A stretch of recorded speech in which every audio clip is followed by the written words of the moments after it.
Yeah, that'll go. That'll go. Man, really here, huh? It's really time.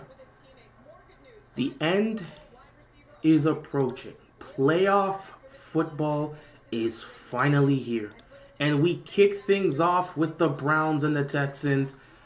Man, this is going to be an interesting game. I'm very interested to see how things are going to go down. Oh my goodness, this is expected to be a very, very interesting game.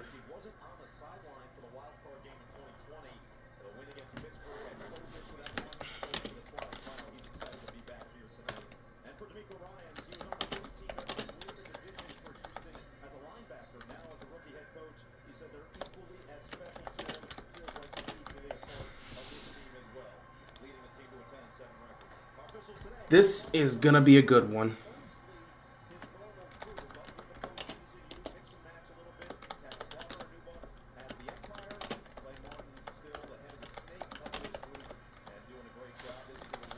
Let's see how this is going to go. Who got ball first? Flacco back in the playoffs. Very interested to see how he's going to play. So, playoff football is here. What is going on, everybody? Playoff football has arrived. The Texans have won the toss. They are going to elect to defer, which means they're going to kick this ball off to the Browns. Cleveland gets the ball first, so offense will come on the field for the start of this game. Flacco already has his helmet on. You know he's engaged. We know about Playoff Joe. We know about January Joe. Is that guy still in there? Is that guy still alive? Does he have some juice left? And here is the kickoff. With that, the playoffs have officially begun. Wild card weekend has gotten started, and here comes Flacco. Flacco enters the postseason as the most experienced postseason quarterback. Or, sorry, second most experienced quarterback, because Patrick Mahomes has been to more, you know what I mean. But yeah, experience in terms of age, but in terms of success, second most successful. I would say Stafford's probably the third in that case. But the only person in the playoffs that has more playoff wins than Flacco is Mahomes. But Flacco's being in this environment, he's unfazed by this. He's played in many playoff games. And he's going to kick this off here. First down and 10. Flacco's going to take this under center. Start off with a play fake. And Flacco, right off the bat, going to check it down across the middle of the field. And it's going to be caught. And they're going to pick up a first down.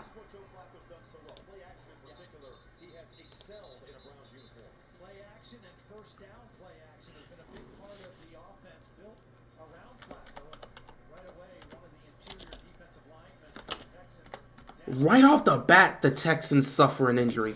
I mean, my goodness. That's crazy. First play of the game and someone gets injured.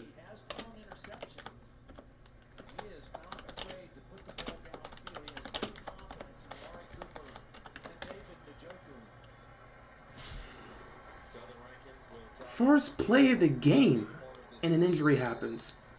Either way, completion here results in a first down for the Browns. So Flacco will take this first and 10 in the shotgun here.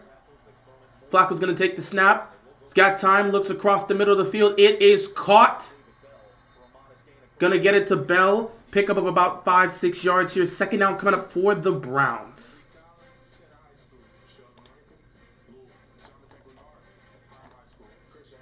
This Texas defense has not been great.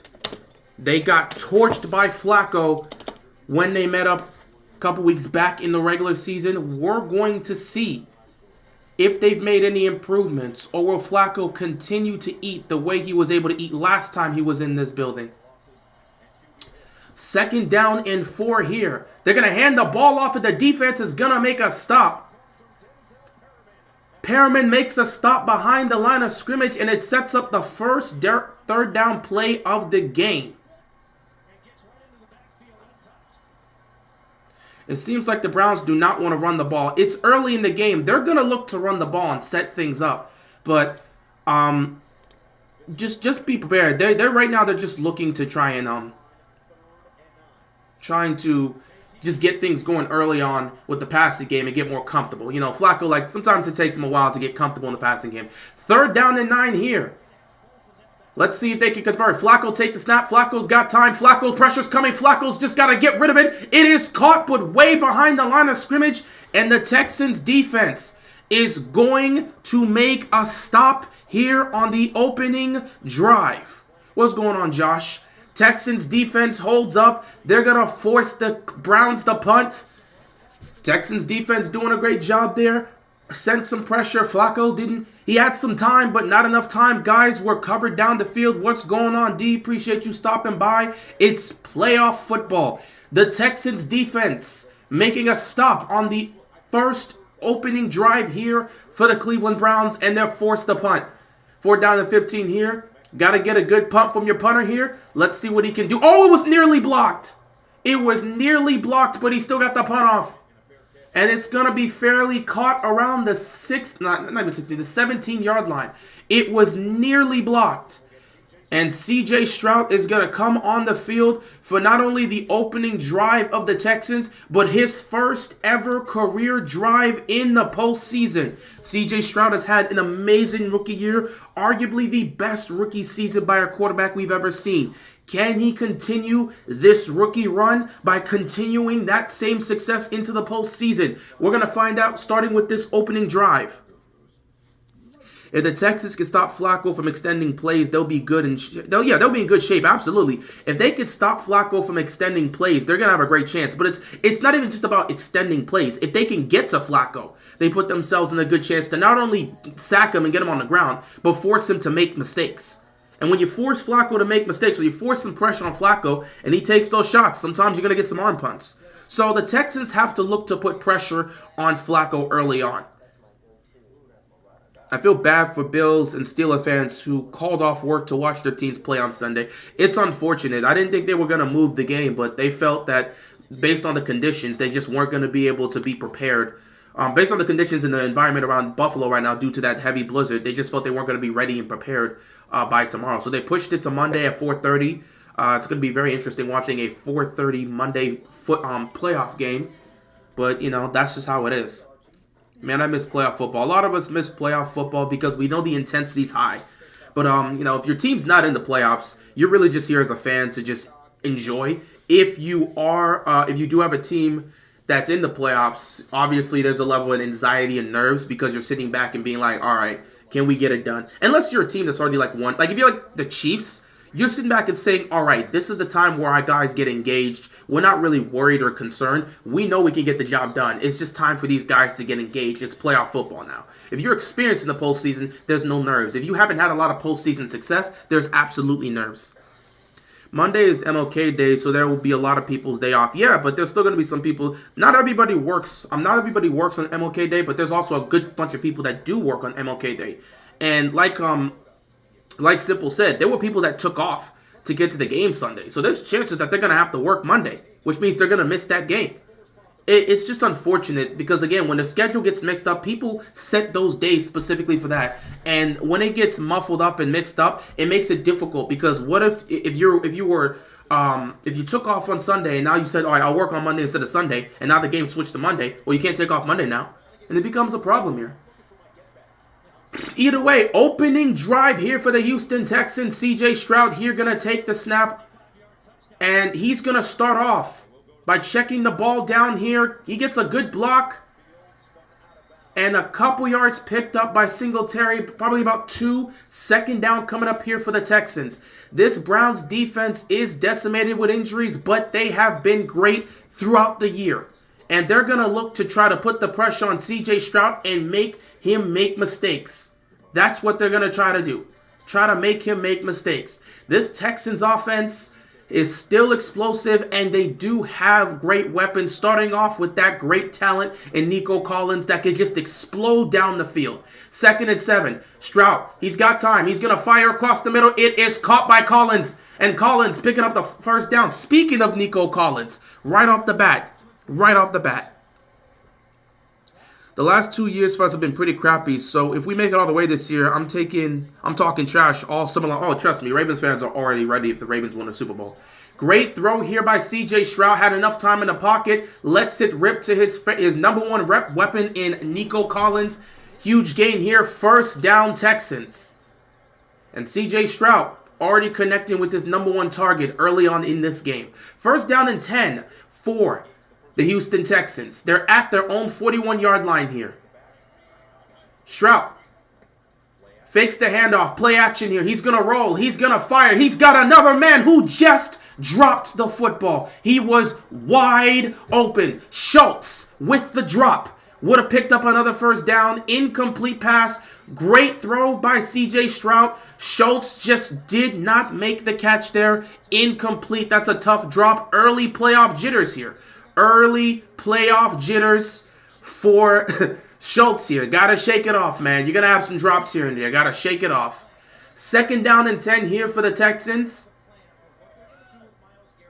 CJ's gonna take this under center. Here comes the first handoff here. Singletary doesn't get a lot of space. He's gonna pick up maybe a yard. Third down coming up here for the Texans. C.J. Stroud has had an amazing rookie season. Again, he's probably had arguably the best. Again, in terms of touchdowns and interceptions, statistic-wise on that aspect, he didn't have the best because he didn't lead the he didn't break the rookie touchdown record that Justin Herbert set. But again, what he's been able to do, how poised he's looked, what he's done for this Texans team, one can argue this is one of, if not the greatest rookie campaigns we've seen by a quarterback. Third down and 9 here. Pressure's going to come for the Texans. That looks like an early jump by Garrett, but it wasn't there. The catch was right there. Incomplete, but a flag's on a play. That's going to be on Myles Garrett. I'm pretty sure I saw Garrett jump. There was a jump by the defense. Yep. I saw Myles Garrett jump, so I already knew. I saw him jump. I knew that was going to be offsides. So Myles Garrett got caught offside. He just jumped a little bit too early. Tunsil did call it out, and the refs did get it there. So yeah, he jumped offsides. So instead of a fourth down and a punt situation, you get a third down and 4 situation here for the Texans. They've been flagged for 22 offside penalties, most in the NFL. I did not know that. They be jumping a little bit too early. Third down and 4 here. You can see they're trying to send pressure to get to CJ early on. Here comes some early pressure. Stroud fires. It is incomplete. No flag on the play. Incomplete pass. Great defense here by the Browns. They're going to make a stop here, and it's fourth down for the Texans. They're going to have to punt this football. This is great coverage. Oh, this is great coverage. That could have been picked off. This is great coverage. That could have been picked off. That should have been picked off. Great coverage by the Browns defense. They forced the punt, and now it's going back to Cleveland. So let's see what Johnston can do here in the punt. Is he going to put the Browns in bad field territory? Or can they get a good return here? Going to be stopped right there inside the 10. They're going to start with terrible field position. Inside their own 10-yard line here for Joe Flacco and this Cleveland Browns team. So, both teams have had opening drives. Both teams had their offense stalled out. Both teams are scoreless. And Flacco's coming out for the second offensive possession for the Browns. So far, both defenses have been engaged. Both defenses have been making plays. Let's see how this continues to progress. Like what I'm seeing from both teams early on, it's engaged. It definitely it feels like playoff football. CJ Stroud looking like a vet. Yeah, he's making some nice throws out here. That last throw on third down, though, didn't like it. He tried to force it into a tight window. I don't think he saw the safety back there. That should have been picked off. That absolutely should have been picked off. CJ was lucky that did not result in a pick, but that absolutely should have been an interception for the Cleveland Browns. Just could not get that pick cleanly. And so instead of an interception here, it's going to be a punt for the Texans, and now the Browns will start off they're inside their own 10. So not great field position to start off this second drive for Flacco and the Browns, but you do get the ball back here. Defense does make a stop after a promising early start to that offensive drive. But yeah, you can tell some early jitters. Schultz dropping a pass, some mistakes here and there. You're seeing those early jitters. CJ nearly threw a pick there. It's going to take some time, but we know it's going to be that type of football game here. Woo! Oh, yeah.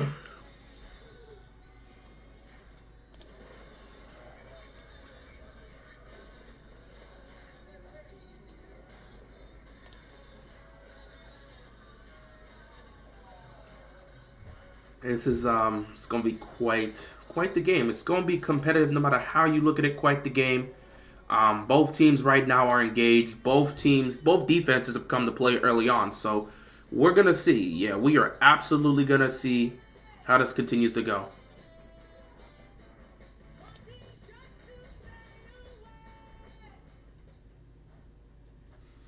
But yeah, Flacco in the offense, they're going to start off inside their own 10 for their second offensive drive of the game here. At some point, we do expect to see the Browns, probably on this drive here, they're going to try to get the run game going here. So would not be surprised if they try to feed Kareem Hunt a lot more here, try to get the running game going early on here. They're backed up in their own field position, so I don't think they're going to come out throwing. Then again, it is Flacco. They might actually be looking to do that, but I think they're probably going to start off by running the football here. We'll see. We'll see. Flacco is going to take this under center. First down and 10 inside their own 10-yard line. I believe they're actually at their own 8. So Kareem Hunt's going to have to give them a couple yards to get some space here. First and 10, Flacco's going to take this under center.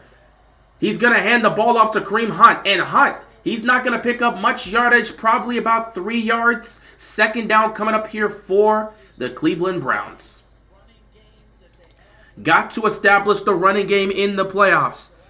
We signed Matabik. Did they officially announce it? Because I was seeing it on Twitter, and we saw the video when they were showing when they were I don't know. There was one. Was it Humphrey? There was a video about it too. Let me go see. Let me go see. We can't say that unless they've officially said. Did they officially announce it? Second down here for the Ravens. Flacco's going to take the snap. Pressure's coming quick. Flacco's just got to get rid of the ball. And it's incomplete. Third down coming up here for the Browns. Early on, we see the Texans trying to send some pressure.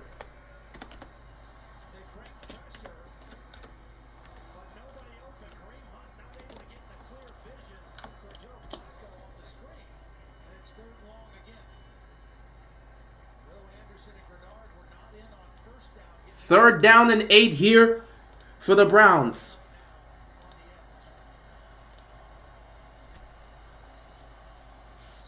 Texans look like they're going to send some pressure. Flacco's going to have to get this out quickly. If not, he's going to have to buy some time. He's going to take the snap. They are sending a little pressure. Flacco's got time. He's going to check the ball down.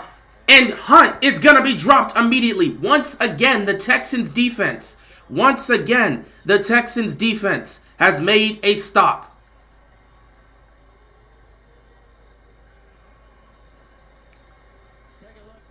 And once again, the Browns are going to have to punt the football. Early on, we see the Texans defense engaged.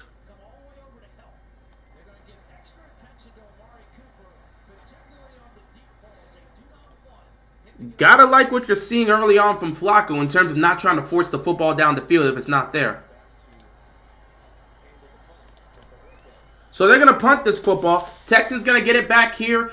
A 3 and out for the Browns offense means the Texans get the ball back right around midfield. So that's going to be great field position for the Texans.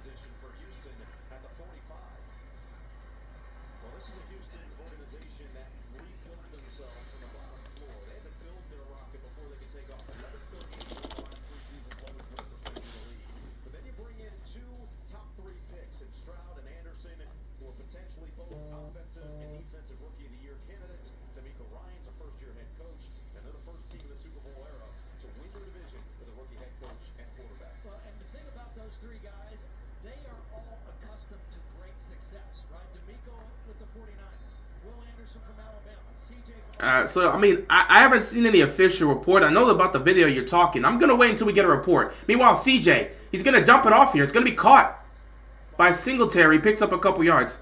Like, I already know about the video. They were talking about it, so I'm pretty sure he has been signed if they're going to be talking about it like that. But going to wait for an official report regarding that before I make my full-on assessment on that. But, yeah, I know the video shows it. It is probably the case, but I'm going to choose to wait. What's up, Charles? The cheers from the Browns fans will be absolutely delicious. Please, Houston, pull this off. I'm not really looking to care about that. Singletary is going to get dropped right there. Great stop by JOK, I believe. Third down coming up here for the Texans. Can the Browns defense make a stop? Because the Texans are in Browns territory. Great field position for the Texans. This will be a good opportunity to get some points on the board early on. Can the Browns defense make a stop? Can they force a turnover? We're going to find out here. Third down coming up for the Browns. The Cleveland Browns are the #1 defense in third down conversion percentage. They allow teams to convert on third down 29% of the times. So they know how to make stops on third downs. Here we go. Here's some early pressure. CJ stands in the pocket, has time, delivers downfield. It is caught!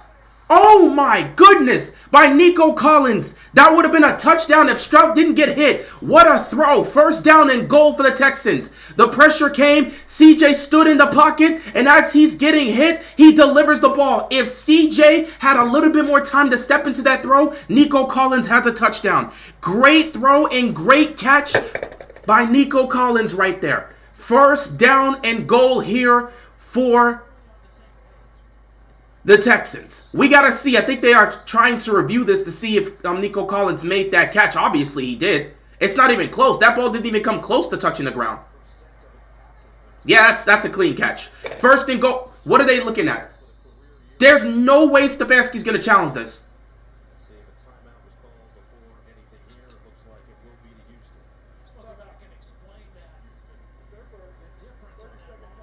What's going on, Daniel? All right, Houston called a timeout. Interesting. Bills are soft. They got to switch the time. I wouldn't say the mayor's the one that made that decision. I'm pretty sure the Bills players were fine to play, but the mayor made the decision, so can't say the Bills are soft. If you want to say the mayor of Buffalo's soft, I guess. But again, the Bills don't have any control over their schedule. So to say the Bills are soft when they were preparing to play on Sunday and the mayor made the call, you should probably say the mayor of Buffalo is soft if you want to make that assessment. But at the end of the day, they're just trying to be precautious, and I don't blame them for that. Apparently, the roads there are terrible and travel's damn near impossible right now because there's a blizzard over there. First down and goal here for the Texans. They have a chance to take an early lead here and an early advantage in this game. Here we go. Play fake. Oh, my God. Whoa! Myles Garrett had a free run at C.J. Stroud and almost put him in the dirt, and Stroud just tossed it. And he tossed it to one of the Browns defenders.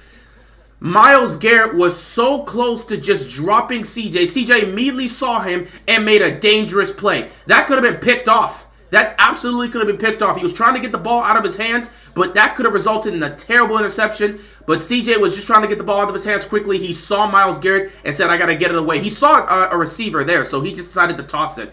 Got to be careful here. You're at the goal line. Don't want to make a mistake here. Second down and goal. They may look to hand it off here to Singletary. Here we go. They're going to hand it. Oh, CJ's going to keep it. CJ's got a blocker. CJ, he's not going to get there. He's going to pick up a yard. Third down coming up here for the Texans. Hey, keeping it real, the Browns wasted a timeout. That wasn't the Browns, that was the Texans. The Texans used the timeout. Browns didn't use a timeout.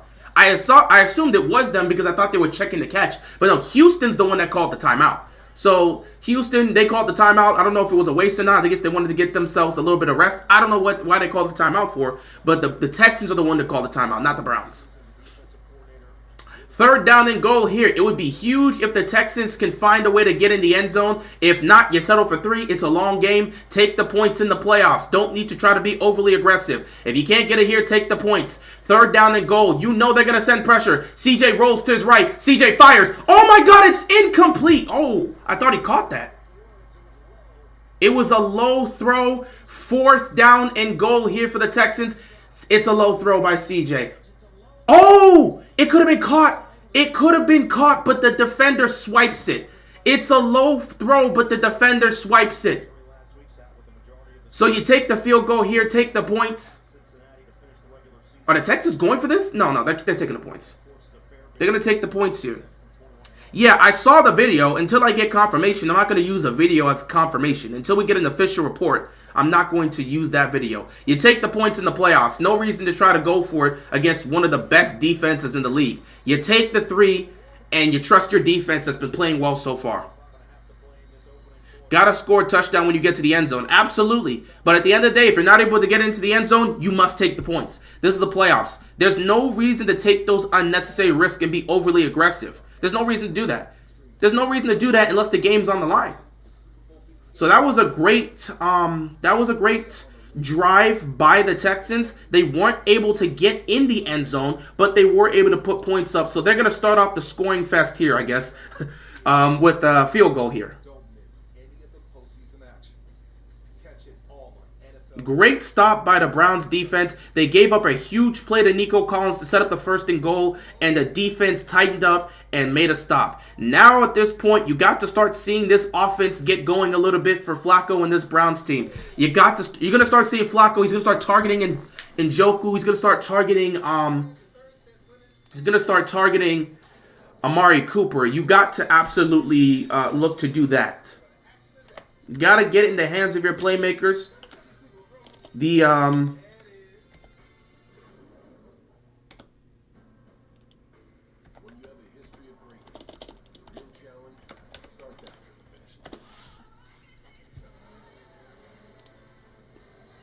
Got to start getting something going if you're Cleveland. Points have been scored now. You're not too concerned. You know your defense is going to keep you in the game. You know your defense is going to keep you in the game. So you're not overly worried, you know. And they've done their job early on. They have done their job early on. You had bad field position, so there was nothing you could really do in that situation.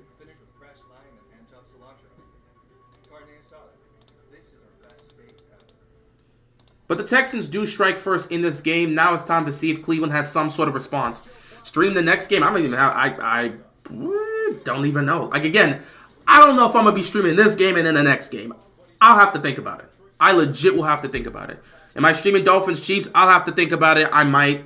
But it depends on how I'm feeling by the end of this stream. Probably need to get some time to do some stuff. If I'm feeling good and I feel I can do another 3-4 hour stream, I'll absolutely stream it. Yeah, A.J. Brown's ruled out. So Philly is just making their situation worse. All right. 3rd possession here for the Cleveland Browns. Let's see what they can do with your kickoff happening here. Let's see if the who do you have winning tonight? I picked the Chiefs to win tonight. Got to see what we can. Got to see what we we got to see how we feel after this. That's what I'll say. So. I'm not going to guarantee I'm going to be here tonight for the Dolphins-Chiefs game, but I'll say it's a good chance I'm going to be here to stream the Dolphins-Chiefs game. We'll just have to see. Either way, here comes Flacco and the Browns offense. They've got to get something going here. First 2 drives, nothing really here. I've yet to see Flacco really target David Njoku. You know that's his guy on this team, and I don't think he's targeted Amari Cooper yet. Texas defense has been doing a great job in covering these guys, but you got to start scheming plays. I think they're going to, at some point, you got to start rolling Flacco out to his left or right just to buy him extra time to take a chance to look downfield and take some shots. But you also want to get the running game going. So let's see what they're going to do on this 3rd offensive drive. 1st and 10, Flacco play fake here. Flacco's got time. He's going down the field. He's got a man open. It's Njoku. And Njoku takes them inside the 30. Like I said, Flacco at the end of the day is going to start airing it out and looking for his weapons. And he finds a huge weapon in David Njoku streaking down the sideline. Huge gain here, and this is going to take the Browns into field goal range. And Njoku just, he plays it right. Plays it right as a blocker, just streaks down the sideline, gets open. And Flacco, perfect throw there to get them into field goal range. But believe this puts them down around the 30-yard line. So huge pickup here. You know the Browns are going to look to air it out. 1st down and 10. They're already in field goal range. Now it's up to the Texas defense to try to make a stop. Here goes Flacco again. Going to fire again. He's going to get it to Njoku, and Njoku's going to make the catch. He's going to pick up about, 5-6 yards. He actually went backwards, so we'll see where they choose to put him. But David Njoku has been a monster. He's been a beast. I got the Chiefs tonight, Deshaun. And I had the Chiefs to win tonight, and I have the Browns to win this game. 2nd down and 2 here. That was an 8-yard pickup here. Probably going to look to run the ball here with Kareem Hunt because they still do want to get this run game going. And again, this is the offensive drive that the Browns start to look to get things going. Here we go. They're going to hand. Oh, play fake. Good play fake by Flacco. He's got all the time in the world. He's going to fire. It's going to be caught by Amari Cooper, and it's going to take him down to the goal line. Amari Cooper does look a bit shaken up. Hopefully he is okay. He seems fine. Looked a little bit shaken up. I guess he may have stumbled. But Flacco with the perfect fake. And like I said, they have to start rolling Flacco out and getting himself some opportunities. You see Stefanski starting to dial it up here for Flacco. Flacco getting himself some space and some opportunities here. And you see he connects with another one of his weapons, Amari Cooper. Now, I don't know if Cooper is a little bit banged up. I think he's limping a little, so he might be a little bit hurt. He's on the sideline right now. Hopefully he's okay. So now Cleveland's gone down the field. First down and goal here for the Browns. Can they punch it in and take the lead early on and set the tone by getting the first touchdown of this game? Amari Cooper looks like he's going to be fine. Cleveland's going to call a timeout. I think he's still dealing with that heel injury. Probably. Yeah, looks like he's still dealing with that heel injury.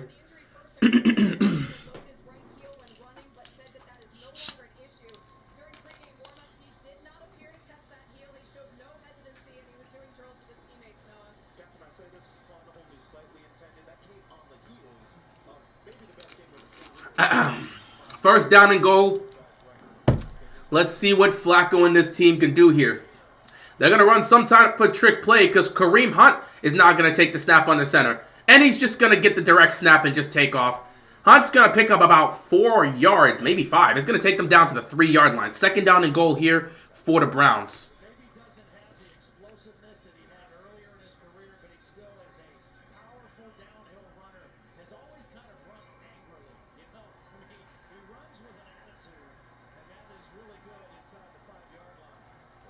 Second down and goal. Obviously, the Browns at this point, they're going to look to run it for the most part. Kareem Hunt, he's been great for them this year.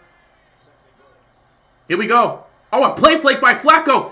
He's got an open receiver, but he stopped short. That's a great tackle defensively.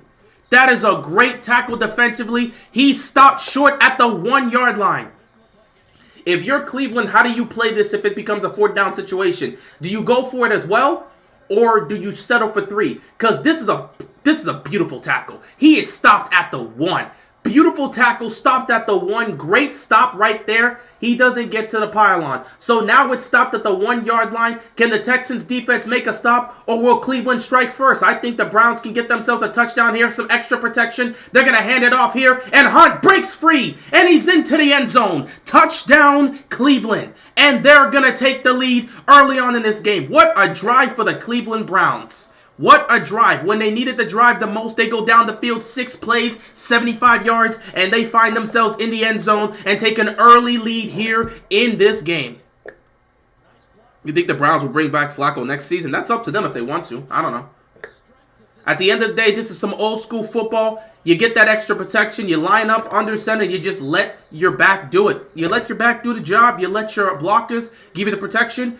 Great offensive drive here by the Browns. They look poised, they look ready, and they look ferocious. Extra point is up, and it is good. And Cleveland takes the early 7-3 lead here. 2:09 left to go in this game. It all started off with a beautiful pass from Flacco to Njoku, and it finishes off with a run by Kareem Hunt. Browns, early on, taking the lead here in the first quarter. Let's see how the Texans respond.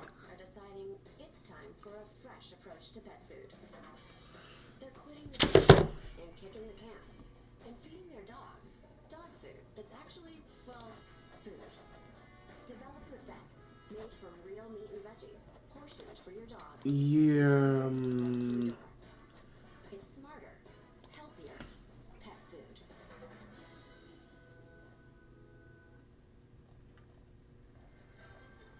The time it takes to catch this ball, the NFL uses AWS machine learning and AI to analyze over 1 million data points from every player. Nah, not seeing anything here. Yeah, I'll just wait until they make an official report. Either way, great drive. Fantastic drive by the Cleveland Browns. We use TikTok as a tool to inform people of what we do and why we do it. TikTok is helping us protect this way of life for future generations.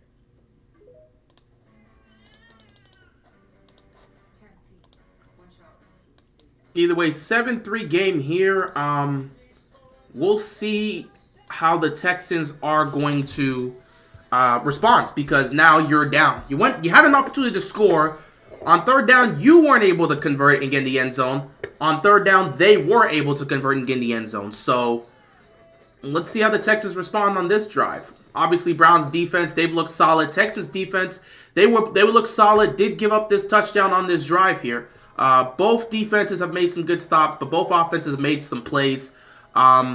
Honestly, looking at it now, maybe you look at the Texans in this situation. Probably running the ball at the goal line would have been a better chance. You know, they tried to get cute with it. I don't know. They tried to do some play action stuff on first down, and Myles Garrett sniffed that out immediately. Second down, they do a design run with C.J. Stroud. At no point did they just look to line up under center and just hand the ball off.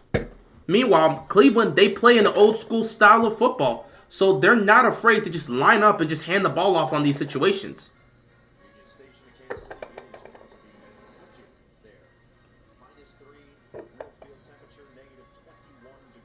So, Cleveland takes an early 7-3 lead here. Texans will get the ball with 2:09 left to go here in the first quarter. We got to see if they're able to respond and come up with some sort of response to, either tighten the game up and make it 7-6 or take the lead with a touchdown to make it 10-7. Either way, third offensive drive for the Houston Texans. Let's see what CJ and this team can do.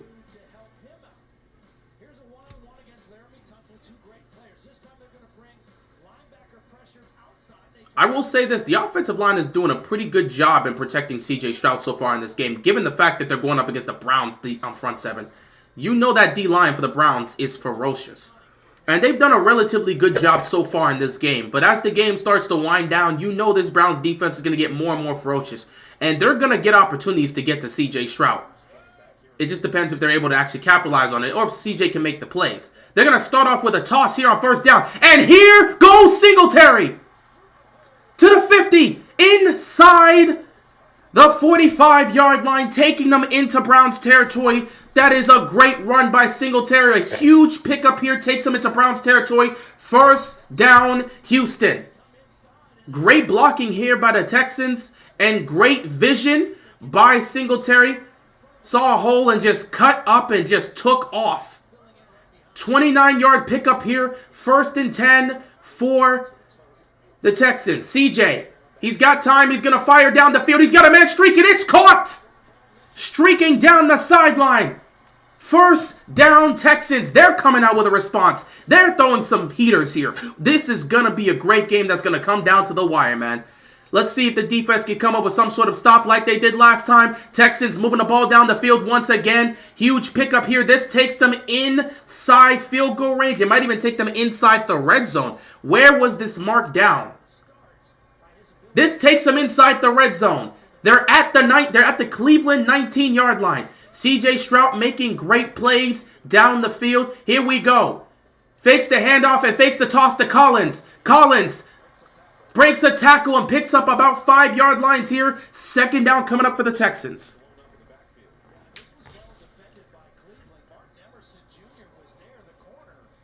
And right now the Texans, they're going right at the Cleveland defense. Like I said, both these teams are not afraid. They're coming out right now and playing great football, man. You got to love what you're seeing here. This is going to be the last play of, or most likely going to be the last play of the first quarter here. Second down and 6 here, 25 seconds left to go in the first quarter. Probably going to look to hand the ball off here, and this will probably end the quarter off. May get some play action here if they feel it. Fake the toss. Gonna get a pass. He's got blockers. Collins got blockers inside the 5. Touchdown, Houston. And the Texans go down the field and respond with a touchdown of their own. Ladies and gentlemen, we've got a playoff game here. 4 plays, 75 yards, 2 minutes of offense, and a touchdown in the end zone. Both offenses have responded. Both offenses they've been engaged so far, and they're doing their thing, man. What a drive by the Houston Texans. They saw the Cleveland Browns come out here, make a statement. Great drive by the Browns to go down the field, score a touchdown, and the Texans said, we're engaged too. We're going to go down the field, we're going to score a touchdown, and we're going to regain the lead. All before the first quarter ends. And just like that, ladies and gentlemen, it's a 10-7 game with 11 seconds left to go in the first quarter, and both teams are just going at it.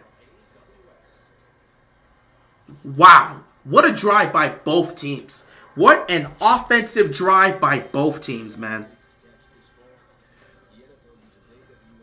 What an offensive drive by both teams, man.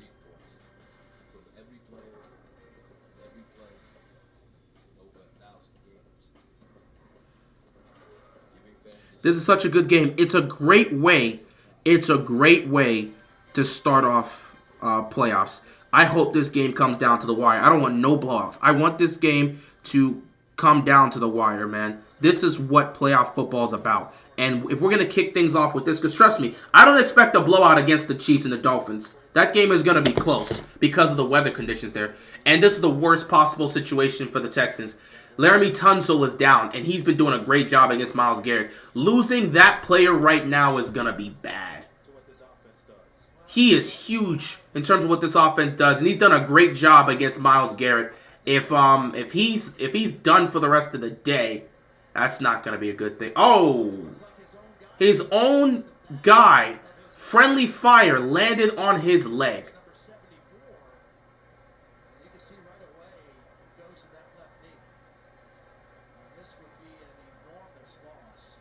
He might be done for the day.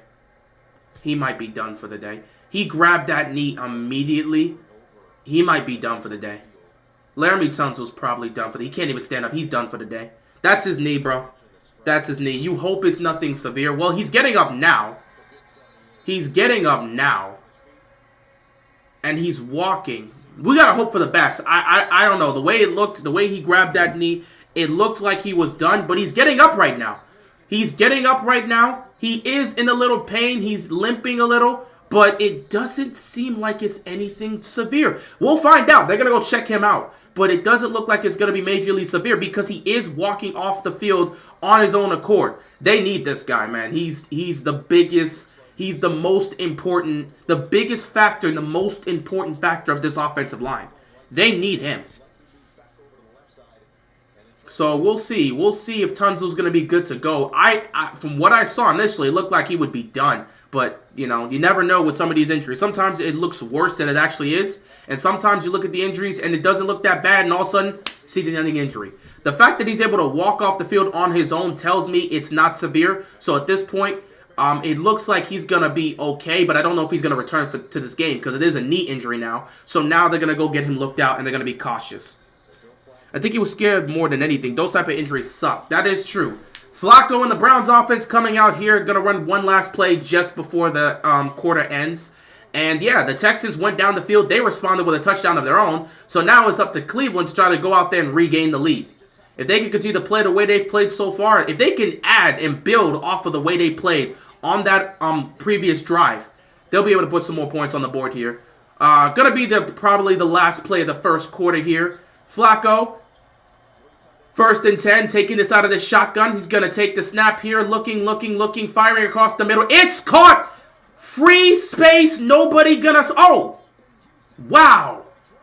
Right off the bat, man, this could turn into a shootout. It can still be severe even if you walk. I know this firsthand from having terrible luck with knee injuries. Like I said, I don't know what it's going to be. Right off the bat, Flacco just fires it across the middle. Texas got caught sleeping, and they get deep into Texans territory right off the bat. Who do you think is the biggest threat to the Nuggets in the West? I don't know, man. The West is so weird this year. I'm still trying to figure out who's legit and who's not. Clippers, as long as they stay healthy, people put them as the biggest threat. But the fact of the matter is they have to stay healthy, which they haven't been able to do. Minnesota has played well. People look at that. I don't really know who I could say is the biggest threat right now, just looking at the West, because I'm not fully sure how the West is coming to terms. Like, I'm just thinking about it. There's some teams that you feel can be competitive, but there's just question marks. There's just question marks.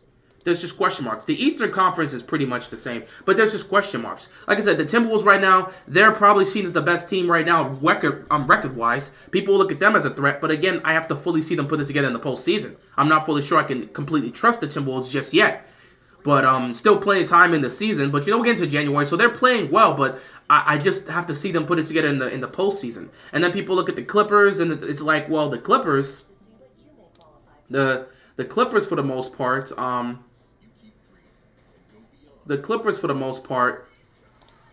they've been just dialing up games. They finally figured out the formula. But again, I'm not even fully sure myself if I could fully put all my trust into the Clippers just yet, because they got to stay healthy. But yeah, and then people look at the Thunder and stuff like that. I'm not sure right now. I'm not sure. Thunder would be in the conversation. Mavs would be in the conversation, but I'm not looking to actually make that type of assessment. OKC is a young team. We just have to see. How much do you trust in OKC being able to go on a huge run? Again, a lot of teams can look great in the regular season and finish with a great regular season run. But the playoffs are a different thing. You can have we've seen teams have great regular seasons, go into playoffs and just flame out. I'm not fully sure. The Nuggets have playoff experience, and that matters a lot in the NBA, man. So I'm not sure. Top 3 teams probably will look towards, people will say the Celtics. People will say the Timberwolves because of their record. People would argue the Bucks. People would argue OKC and the Thunder. Not exactly sure. But yeah, the NBA season has been so weird that I really don't I don't fully focus in on on how matchups are gonna be until the All-Star game passes. So by February, we'll have a more understanding. As we get closer to March, we'll have a real good understanding.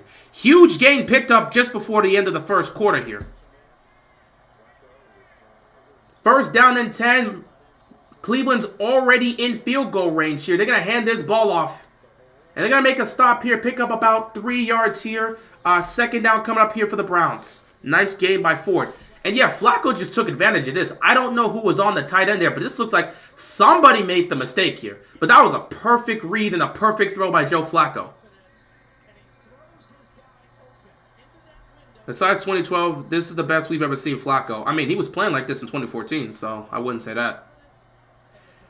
Bro can't just retire. He's free to do whatever he wants, man. I mean, he's free to do whatever he wants with his career, so he's fine to do whatever he wants.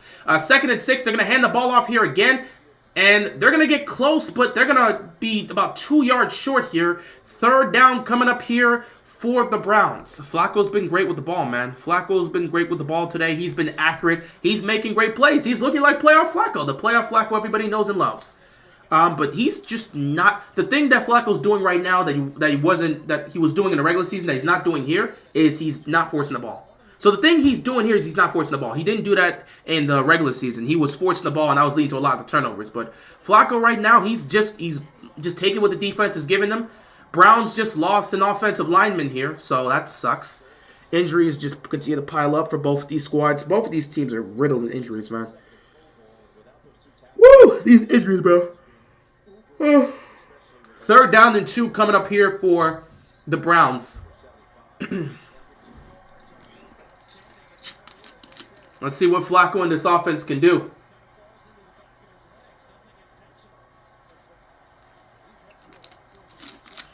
A lot of friendly fire here and stuff. Third down and 2. Flacco's going to take it on the center. Are they going to look to run this, or is Flacco setting up the play action? A sneak by Flacco, and it worked. First down, Browns. I'm surprised they did a sneak here.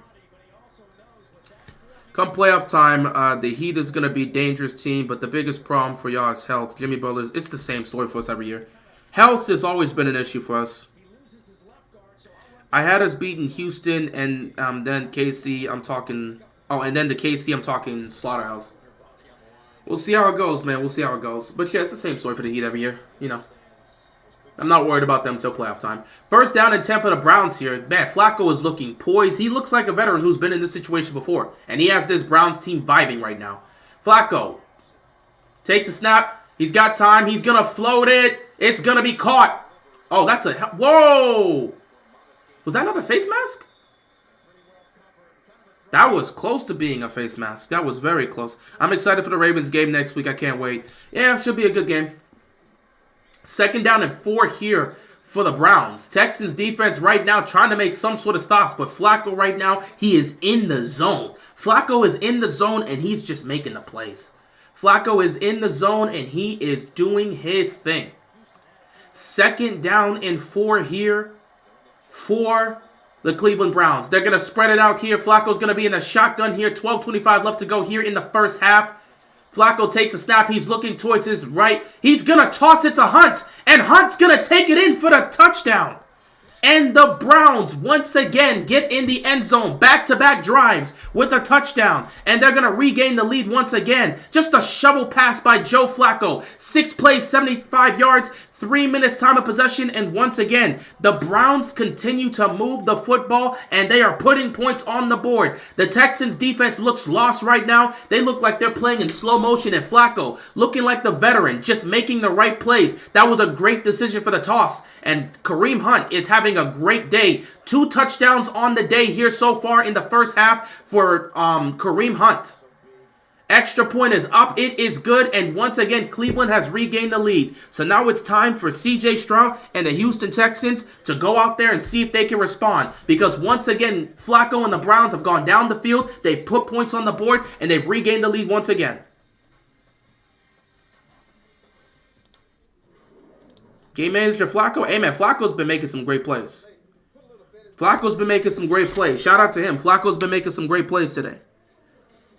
CJ's been making some great plays too. That's why it's a competitive game, and I hope this goes down to the wire. Maybe we got a shootout here. Maybe we got a shootout. Maybe we got a shootout, ladies and gentlemen. Maybe we got a shootout.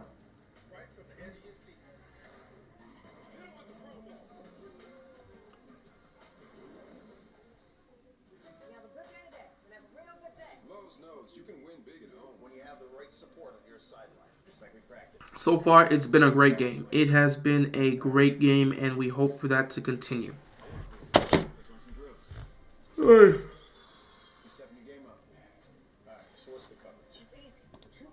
Flacco, game manager. Hey, he's doing what he needs to do, man. Flacco's been great throwing the football today. He's got to keep this up. As long as he doesn't turn the ball over, they're going to be in good position. When you have a history of greatness, the real challenge starts after the finish line.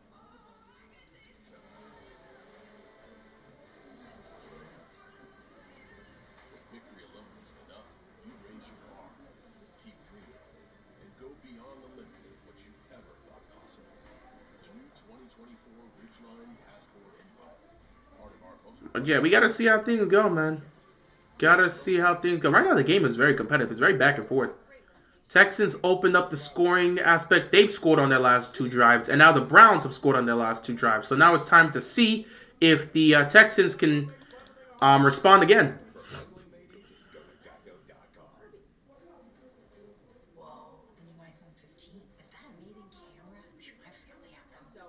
But you got to like what you're seeing so far. You got to like what you're seeing so far from both teams.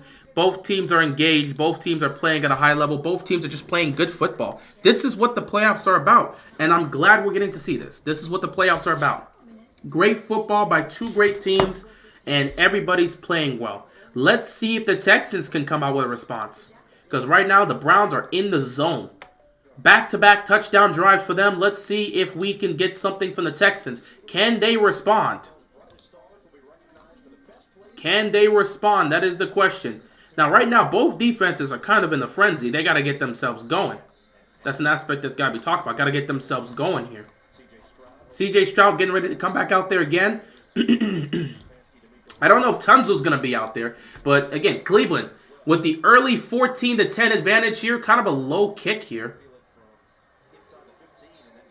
So, they're going to start off around the 23-yard line.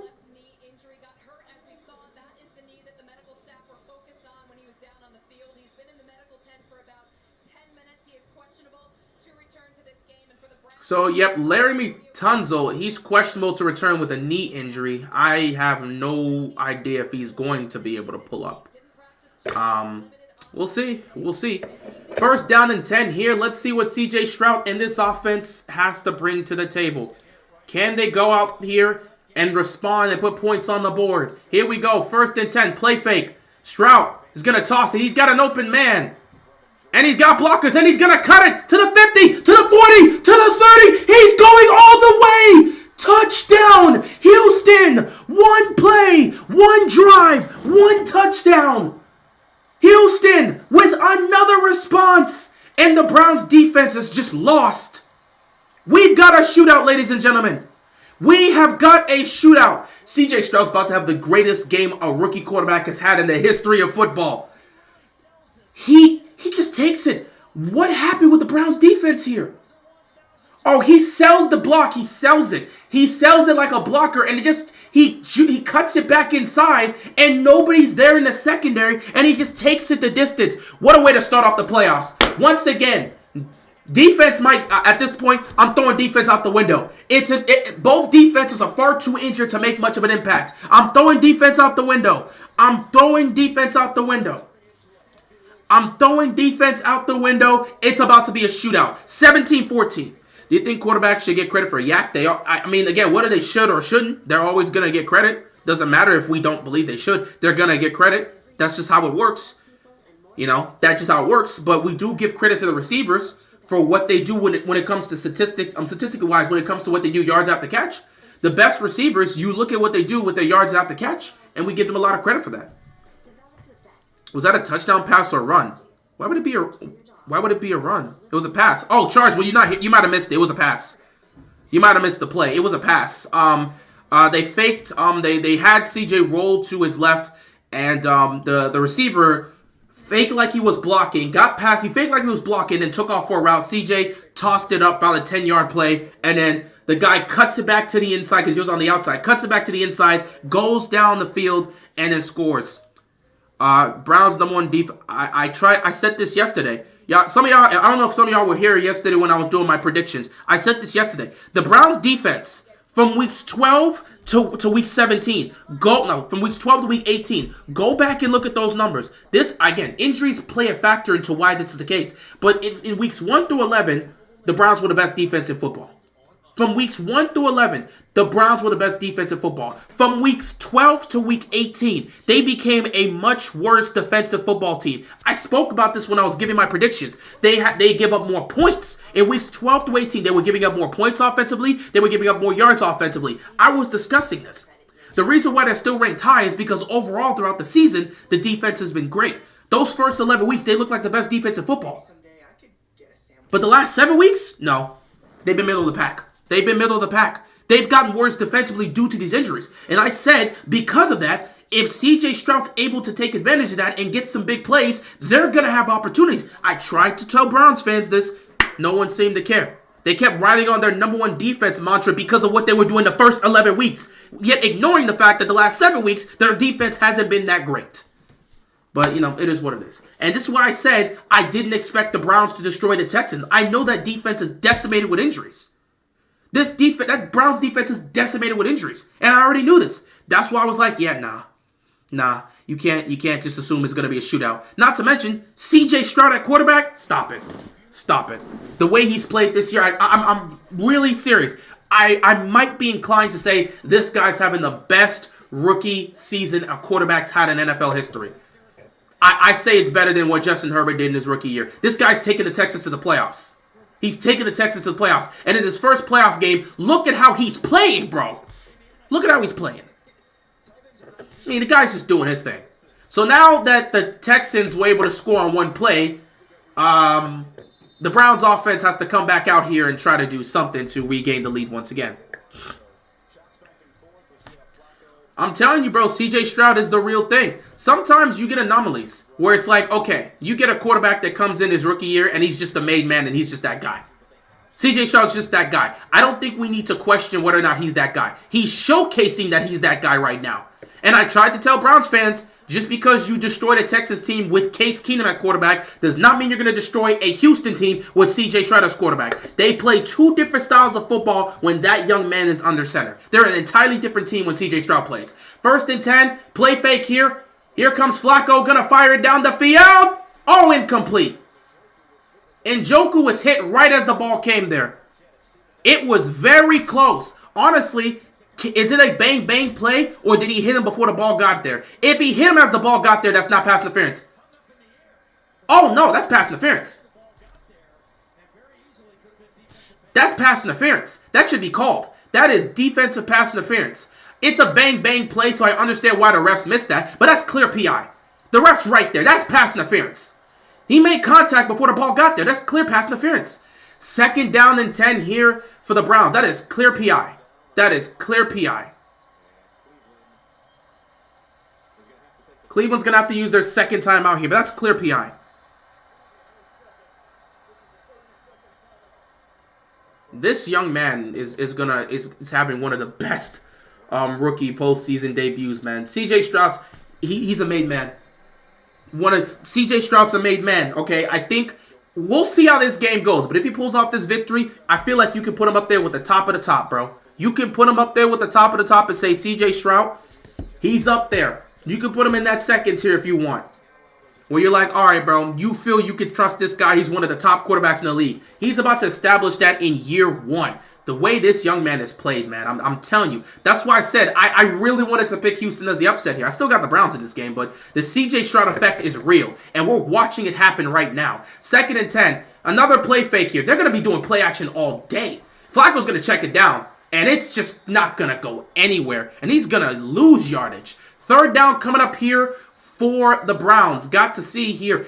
The Browns are abusing the hell out of play action passing, bro. Oh my God. Damn near every time they're snapping in, they're going to pass. It's just a play action pass thing. I don't blame them. Do what you got to do.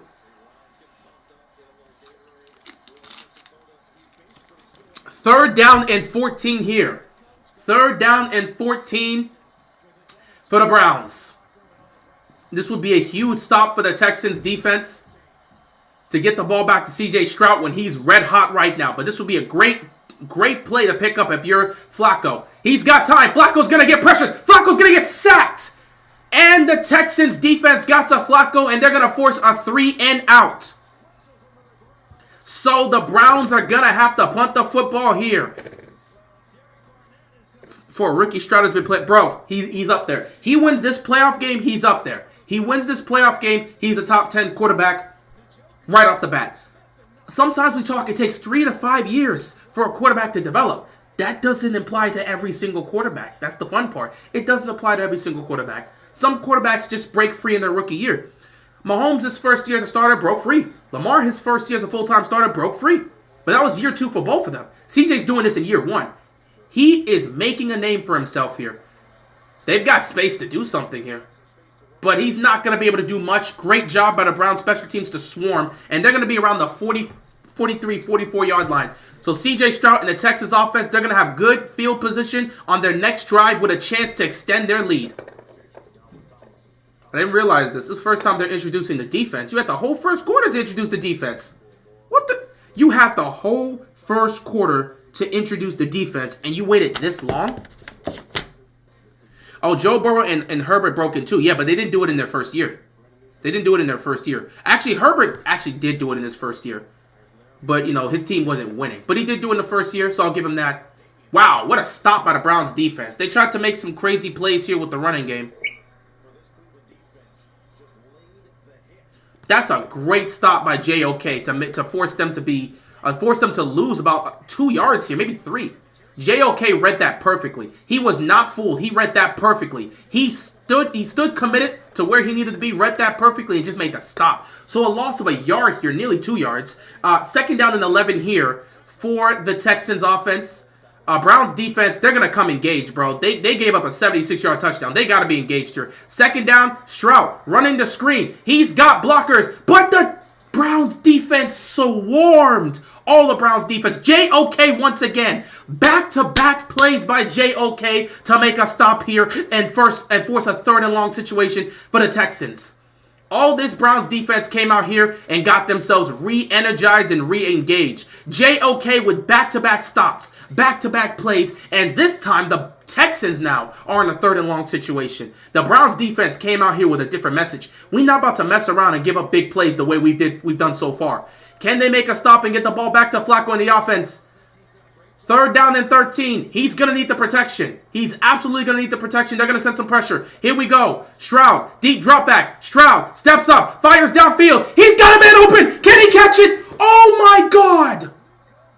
Nico Collins was open for the touchdown, and he just missed him. Oh my God. Nico just beat his man cleanly, and the safety bit too. Nico And he stumbled a little too. Oh my God, that's a touchdown. He stumbled. Oh! That's a miss. That's a huge miss right there. Oh my God, that's a touchdown right there.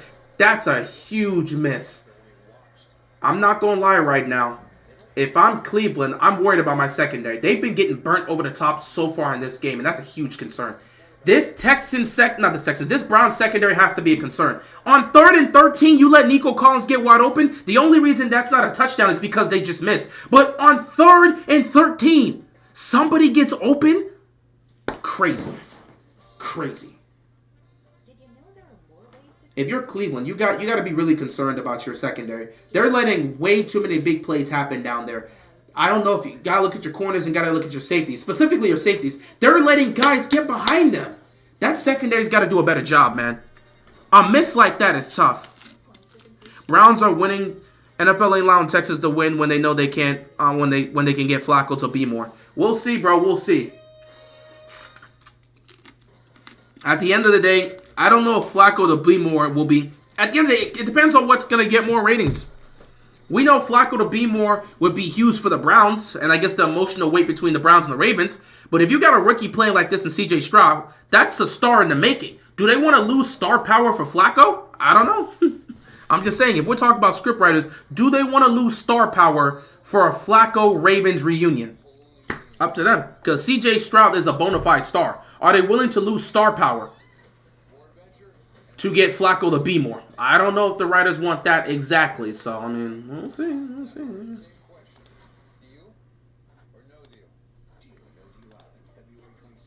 Okay, so we had deal or no deal growing up. Now they decided let's actually up the stakes and have them do this on an island. Deal or no deal island? What the what? Stroud is good, but our defense is going to eat him up. You're making assumptions as if we're going to play him yet. Let's just see how this game goes, buddy. Let's just see how this game goes. And again, Stroud is not the same quarterback that we saw in week 1. So just make an assumption that the guy we saw in his rookie debut is going to be the guy you see coming up right now. That's not the type of assumption we should make. Do not underestimate. I told Browns fans not to underestimate what C.J. Stroud can bring to the table. Let's not do the same. Okay? It would be if it was Houston to go there, it would be a much tighter game than people are willing to give them credit for. Still think the Ravens are going to win, but I'm not here to just make those assumptions, bro. It's playoff time. We're not here to do none of that. We are not here to do none of that. We're not underestimating anyone. We're not about to get arrogant and say, oh, we're going to... No, it's playoffs, bro. Anything can happen. We've been on both sides of this, where things have gone our way and things have dramatically failed to go our way. So we're not about to do that. 9 years and 3 days between his last postseason start. That's crazy. This man ain't been in the postseason nearly a decade. First down and 10 here for the Browns. That secondary for the Browns is really concerning for me. If I'm a Browns fan, I got to be concerned about that. They have got to get it together. Stop letting people beat you over the top. They're going to hand this ball off here, and they get some good space early on, but it does close out. I thought that was going to go for a first down and maybe more.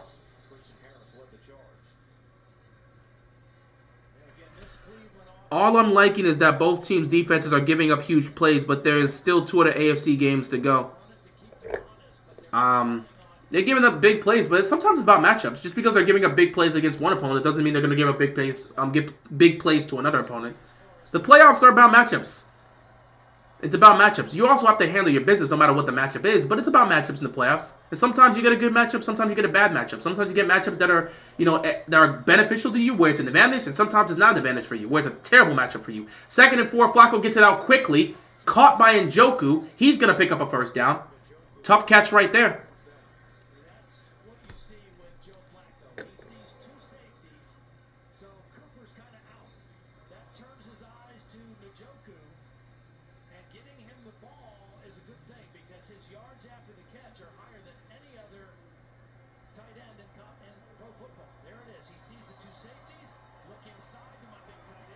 Veteran right there, seeing the 2 safeties, said, all right, let me check into my tight end right there. Pick up the first down. Flacco, 13 of 15, 147 yards and the touchdown. Flacco is playing some good football right now. 1st and 10. Fake the toss. Good block. And now Flacco's just going to roll out. Ooh. No flag on the play because he hadn't completely given himself up yet. Flacco took a shot right there. I'm surprised. But I don't think he completely gave himself up yet when he got hit there. Nah, he was just about to slide. He was just about to slide as he got, nah. Great timing right there. Great timing.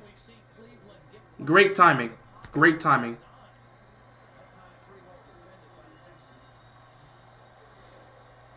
Second down and 8 here. 6:38 left to go here in the first half of this game.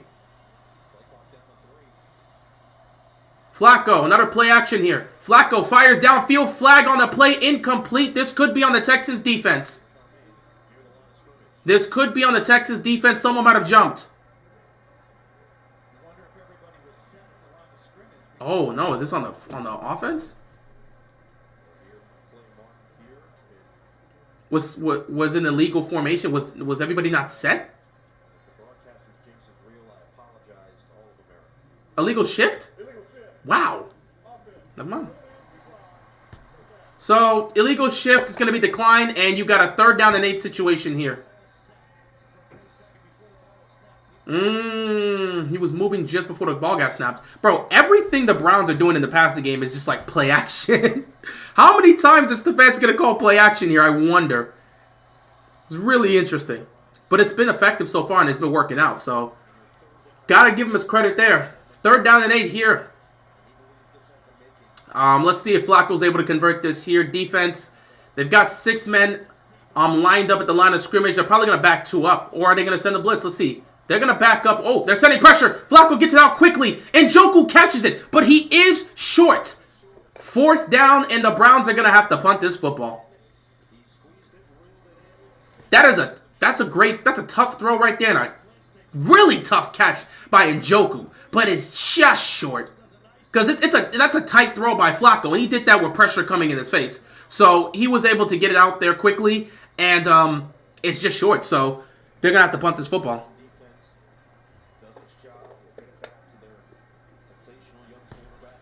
4th down here. Browns got stumped here.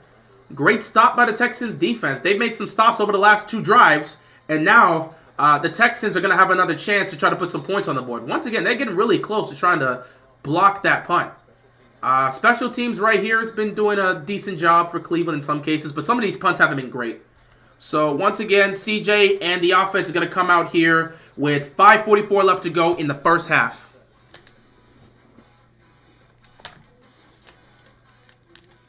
Wow. I had initially thought you were plugged in. You are plugged in. So wait. What the? Okay. What the what? Uh-huh.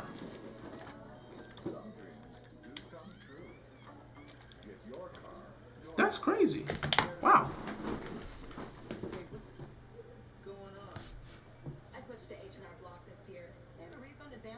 Folks want the Chiefs and the Cowboys in the Super Bowl. That way they have a battle of the overrated fan bases. Dude, folks, Nicholas, who's these folks? The only people that want the Chiefs and the Cowboys in the Super Bowl are the Chiefs and the Cowboy fans. No one else is sitting here rooting for Chiefs and Cowboys. People that are completely unbiased, and I'm not unbiased, people that are fans of different teams that aren't in the playoffs don't care about the Chiefs or the Cowboys in the Super Bowl. I've seen a lot of people sit back and say they want to see some of these other franchises. I think I've seen people say they would love to see a Browns and Lions Super Bowl.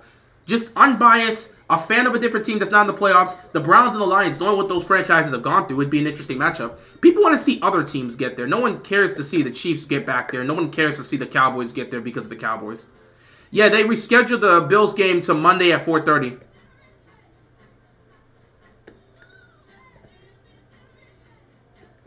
But yeah, I wouldn't say that there's folks. The only folks that's really looking to see the Chiefs and the Cowboys are Chiefs and Cowboys fans in the Super Bowl. That's what they're just looking for. Everybody else, no. A lot of people have actually been saying Bills. A lot of people have been saying Bills to the Super Bowl. Apparently, a lot of people want to see this Bills team get to the Super Bowl because they keep picking them. The Bills, honestly, at times when the Bills are the media's darling. They're the media's darling. The Chiefs are the media's favorite child, but the Bills are the media's darling because for some reason, despite them coming up short time and time again, Every year coming into the season, it's the same talk. Bills to the Super Bowl, Josh Allen for MVP. And every season, it ends, and neither one of those things happen. I'm waiting for the time for it to happen. Just keep saying the same thing. At some point, it's just like, when are y'all just going to move off of this? And sometimes they'll pick the Bills over the Chiefs to get to the Super Bowl. And I'm like, wow, really? Interesting. Thank you for pointing that out. The defense has gotten worse since Week 12. Here we go, 1st and 10, and here's a little sweep here. And he's going to pick up about 8. Careful. Picks up about 8 yards, maybe 9. The Browns have given up 164 yards per game. They've given up 181 today. This defense has not been great today. Schwartz is trying to reel these guys back in. Giving up 181 yards in the first half is crazy behavior.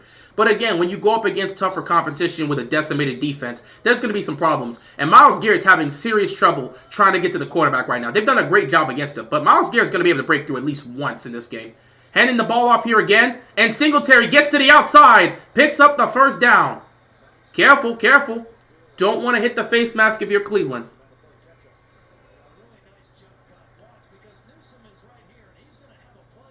Ravens are the bad boy Pistons. Yeah, people, I don't know if we can say we're the bad boy Pistons. Then again, we do play our own style of football that no one else plays.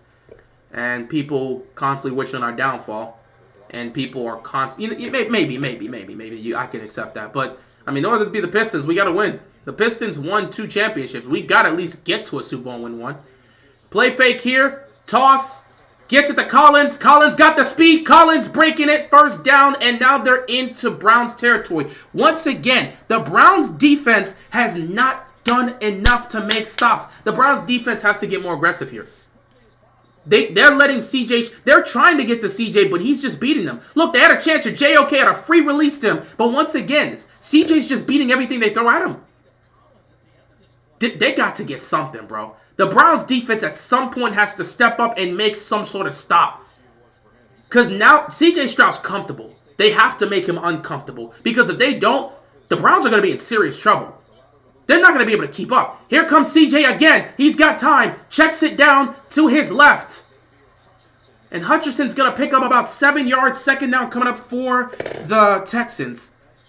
Dang, CJ's been watching Lamar. He's making some plays here. I wouldn't say CJ been watching Lamar.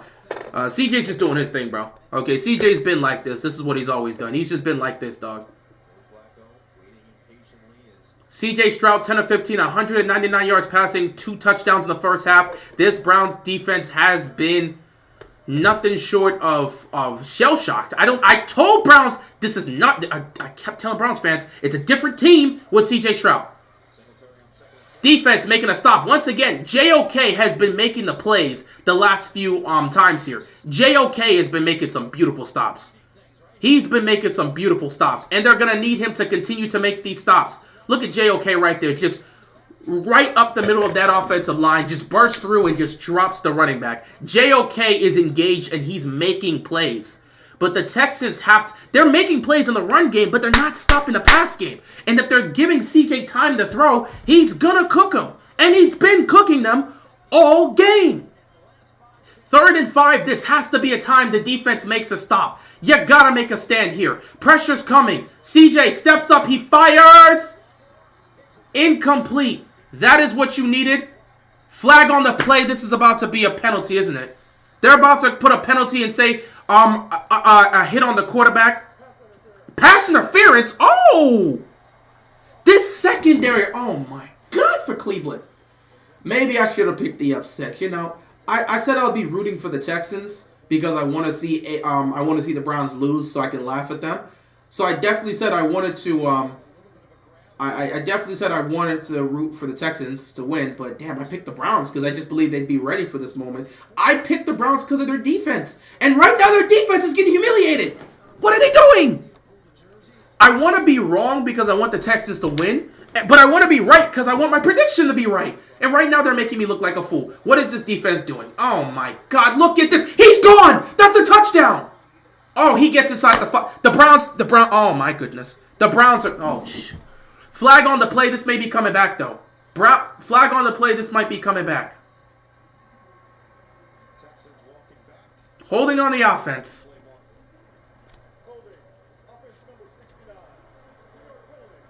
But what are the Browns doing, man? Oh my God, they're getting cooked. Come on, bro. Maybe I should have. Maybe I should have. Maybe I should have picked the upset. I should have picked two upsets. Because if the Browns defense is gonna look like this, I couldn't imagine the Browns defense looking like this. I told them not to underestimate C.J. Stroud. And I told Browns fans that when he's on the field, the Texans are a different team. But I mean, damn. Can you stop something? When have they made a stop? They made some stops early on, but damn. Legit, it should be 24-14 right now. But it was just a basic miss. It's supposed to be 24-14. But CJ just wasn't able to get it to a wide open Nico Collins. My name's Cody Archie, And I'm Erica. and we're Oh my God. 2-minute warning. 2-minute warning. What is happening, ladies and gentlemen? What is happening? My goodness. What's happening with the Browns defense? If you're a Browns fan, you can't like what you're seeing with the Browns defense. They have been struggling. They're making some stops in the run game, but the pass game, my God, they're not making stops. It's only been miscues. That's the only thing that's been happening. Miscues. It should be 24-14 right now. It should honestly be 24-14. But miscues. And now we're at the 2-minute warning. And the Texans get the ball coming out of halftime with no sign of stopping. Browns defense is just getting cooked. Oh my God, they're getting cooked. Left, right, up, down. Oh my God, they're getting cooked. Complimentary class leaving Blue Link Plus, available on the new Hyundai Tucson. Whoa, the new iPhone 15 with that amazing camera. Wish my family had that. Zoe, you're an action star. Hey, action! Join T-Mobile and get 4 new iPhone 15s on them and 4 lines for $25 a line. With that camera, I'll be sharing pics from the slopes. You do not want to see yourself ski. Yeah, I'm good at skiing. Your start moment is. Get to T-Mobile now. Get 4 new iPhone 15s on us and 4 lines of unlimited for $25 a line. What do you think of the jacket? You look like a polar bear.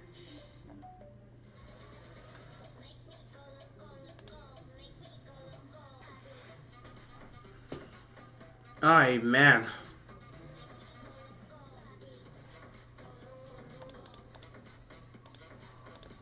Texans are just dominating the Browns defense right now.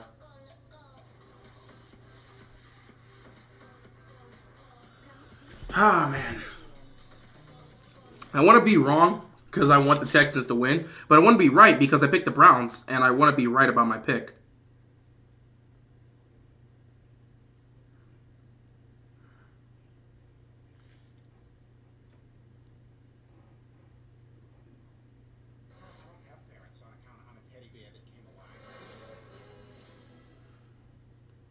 All right, 2 minutes left to go here in the first half of this game. Texans have a chance to extend their lead to 10. They got a chance to extend their lead to 10. Browns got to make a stop here. But Texans got a chance to extend their lead to 10. And they get the ball coming out of halftime. So the Texans right now are they're vibing. They look good. The Texans look good. They've come out here and they look good. 2 minutes to go here in the first half of this game between Cleveland and Houston. It's a great game of football. 17-14 game. Texans first and 18 at their own at the Browns 35-yard line. They're gonna start with a toss, and Singletary's making some great. He's breaking some great tackles, but the Browns defense, they're stopping the run. The Browns defense is doing a great job at stopping the run, and it's all because of JOK. JOK is just following the back, and he's making stops left and right. Ooh. He missed on that one. Singletary definitely juked him. Just whiffed on that one. 2nd down and 20 here. Obviously, if you're the Texans, you're just going to wind the clock down. You want to wind the clock down and make sure Cleveland does not get another chance. You are in field goal range, so you want to wind the clock down here. I don't know if they're just going to choose to run the ball 3 times to try to take a field goal. Don't think that's the plan. 2nd down here. Here comes the play fake. CJ's got time. CJ loads, fires. He's got a man down the field. Touchdown! Another. What is this secondary for Cleveland doing? Guys are streaking wide open. What is the secondary of the Browns doing? CJ Stroud's the GOAT. CJ Stroud's the GOAT. It's over. It's over. My number one, not my number one, not my number two. My number two has been determined. I'm done. I'm done. Justin Herbert, move aside. Josh Allen, move aside. Who else did I have? Patrick was at 3 always, so Patrick's going to remain to be 3. But Josh Allen and Justin Herbert, the two quarterbacks that used to be number 2 to me, move aside. Number 1 is Lamar Jackson. Number 2, C.J. Stroud. Done. Done. Those are my 2 favorite quarterbacks to watch in the game. Number 1, Lamar Jackson. Number 2, C.J. Stroud. And I hope these two get to go head-to-head in the divisional round. With the way C.J.'s playing, I want a Lamar Jackson versus C.J. Stroud in the divisional round. Please, Buffalo, Kansas City, handle your business. Because I want to see Lamar and C.J. go at it in the divisional round. My favorite player, number 1 player, Lamar Jackson. Number 2 player, C.J. Stroud. I'm a Stroud fan. He was at number 5. Entering the playoffs, he was at number 5. He's number 2 now. Entering the playoffs, he was number 5. He's number 2 now. It's Lamar, then it's CJ. And then it's Mahomes in terms of my 3 favorite quarterbacks. So the winner of this plays us. No. I'm saying that, the assumption would be if Buffalo and Kansas City handles their business, then yeah. If Buffalo beats Pittsburgh and Kansas City beats Miami, Houston's coming to Houston. The winner of Houston and Cleveland comes to Baltimore. That's what it is. So the winner of this game comes to Baltimore if Kansas City and Buffalo handles their business. So I'm hoping that happens. 24-14. 24-14. A minute 11 left. This is the time to see Flacco and this team go out there. Yeah, all right. I gotta tweak this, bro. Nah, bro. I gotta make this declaration.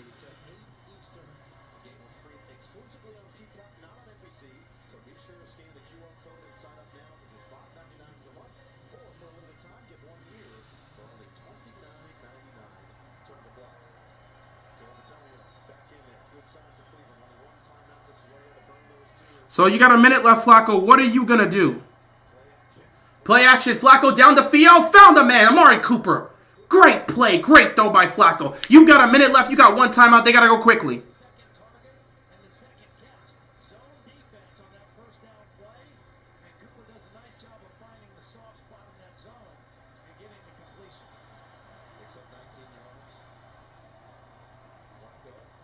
Flacco again firing. Incomplete. Flag? No flag on a play. Good defense. 2nd and 10.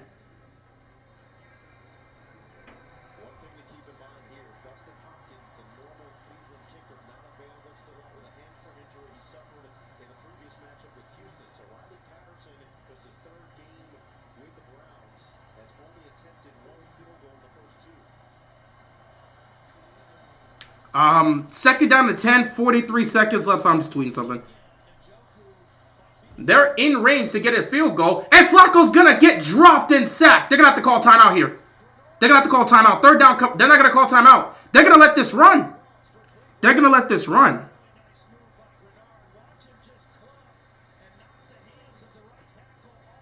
The Texans are vibing right now. Oh my God, the Texans are vibing right now.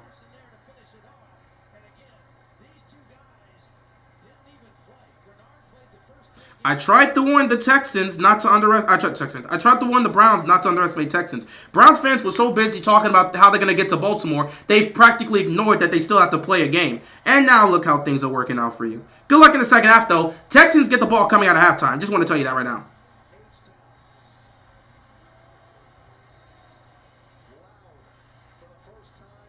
C.J. Stroud with 3 passing touchdowns in the first half. Best rookie quarterback I've ever seen in my life.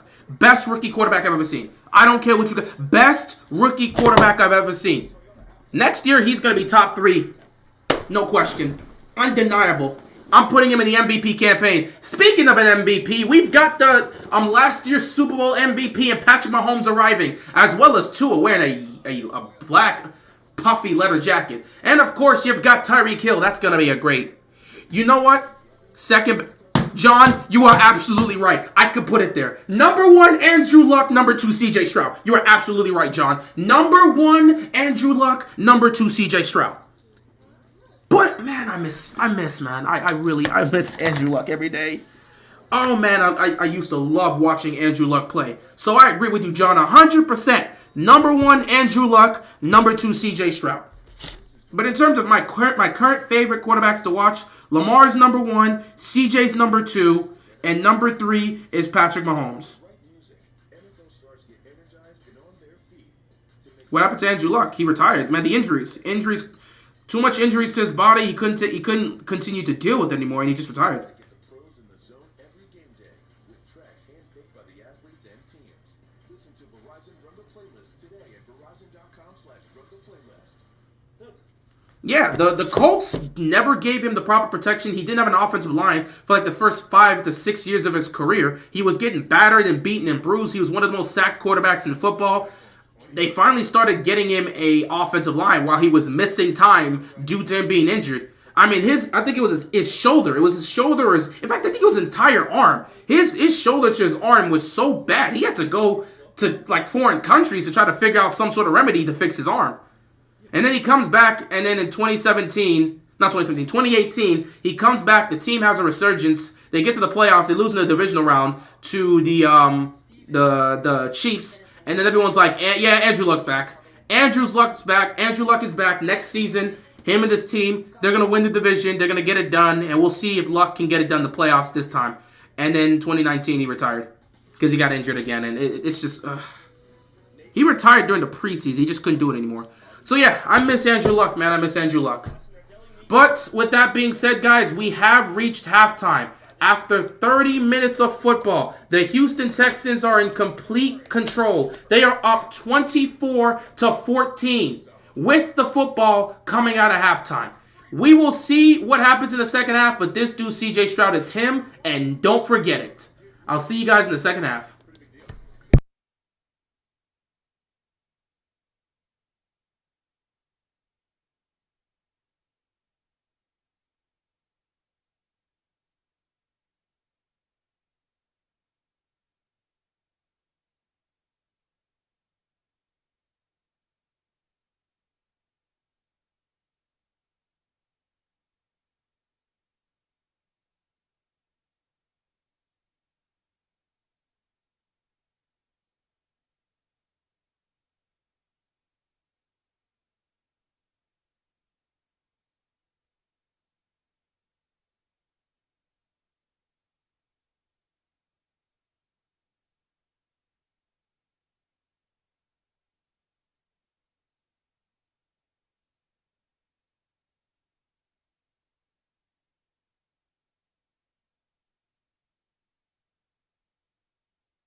All right, second half football here. Texans up 24-14. They have the football coming out of halftime, and they have a chance to potentially go down the field and make this a make it a 17-point game because they're up 10. Oh my goodness. Oh my goodness. We back at it, ladies and gentlemen.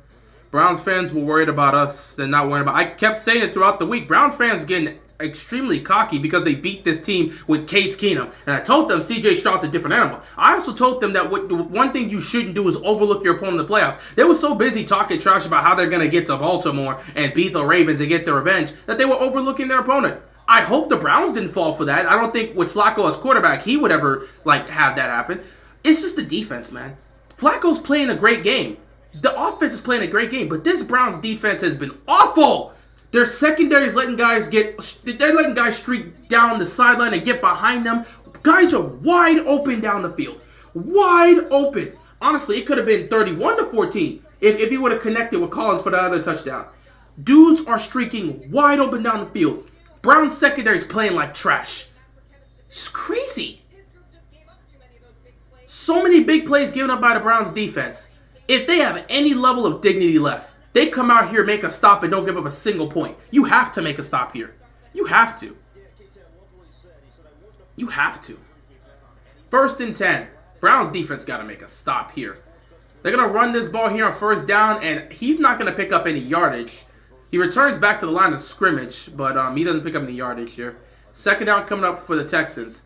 If the Browns defense has any level of pride, they're going to come out here, and they're going to fight. And they're going to make sure they make some stops because the way they played in that first half was embarrassing. Browns defense just gave up. What they've been holding people to for a season, they just gave that up in a half of football. And CJ Stroud ties the rookie record for most touchdown passes thrown by a rookie quarterback in the playoffs. He tied that in a half of football. And here comes a 1st down for the Texans. Once again, they're moving the chains. If this Browns defense can't make a stop, it's over. If they can't make a stop, when's the last time they made a stop? 24 points have been put up. They've made 3 stops, I think, in this game. 2 or 3 stops. Other than that, it's been touchdown, touchdown, touchdown, and field goal, then touchdown, touchdown, touchdown. You give up 1 play for 76 yards in a touchdown. How do you let that happen? You're giving up plays over the top on 2nd and long and 3rd and long plays. What are they doing? 1st and 10. Once again, this Browns defense need to show up some level of pride and make a stop to save themselves. Here comes a toss. There's nothing here. Browns defense swarms. They make a stop. If they've been doing anything good, it's been the run game. They've made a good job. They've been doing a good job in making stops in the run game. But once he takes the snap and drop back to pass, they're lost. The secondary is just muffled. They don't know what they're doing. They're getting beat left and right. 2nd down and 9 here.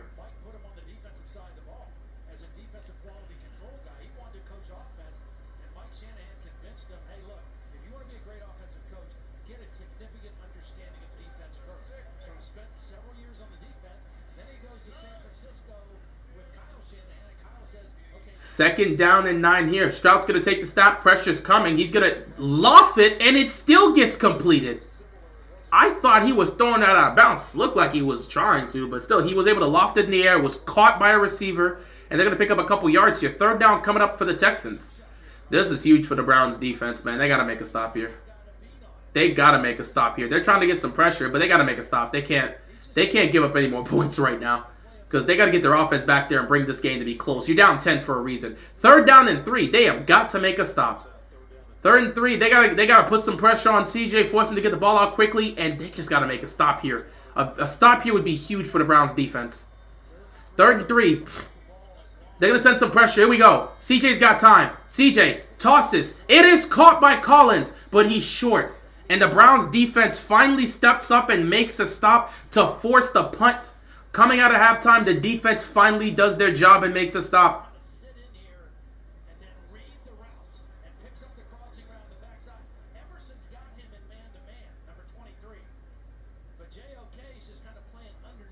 Man, shout out to JOK. He's been the best player on the defense for them today. He's been the best player on defense for them. Why would you do a fake punt from? No, that's stupid. That's something Bill O'Brien would do.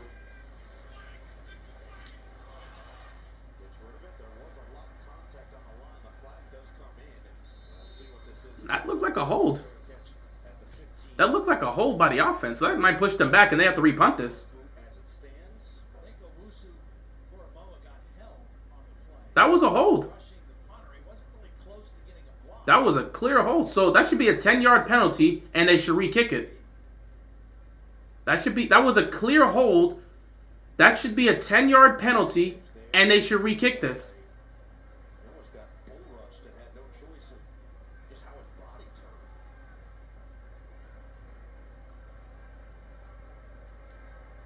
Gotta re-kick this punt.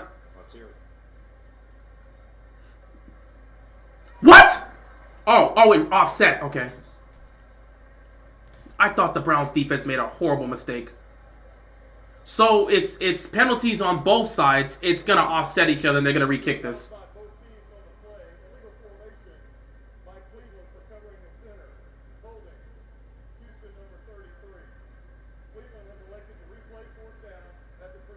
So they're gonna just the penalties offset, and they're just gonna re-kick this. The Browns hoping they can get better field position than the 15-yard line.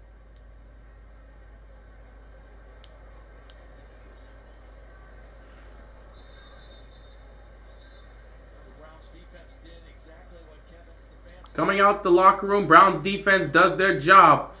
Can the Cleveland offense come out here, put some points on the board, and make this a one possession game once again? We gotta see. They have had a hard time keeping up with this Houston Texans offense so far. Their defense just gave up way too many plays. They gotta play with some pride in the second half. I'm so conflicted. I want the Texans to win because of CJ Stroud, but I picked Cleveland to win, and I want my prediction to be right. So I'm so conflicted right now. Either way, they're gonna punt this here, 4th down. They're gonna oh my God. False start.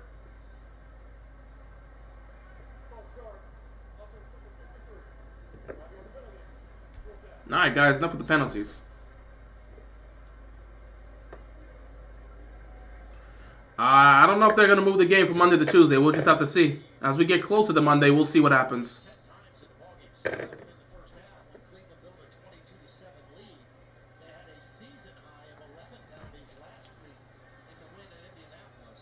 All right, 4th down and 9. Now he can really boot this because you're taking this from your own 22-yard line, so you can really boot this.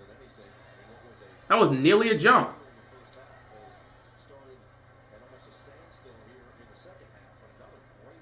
It right back to the 15-yard line.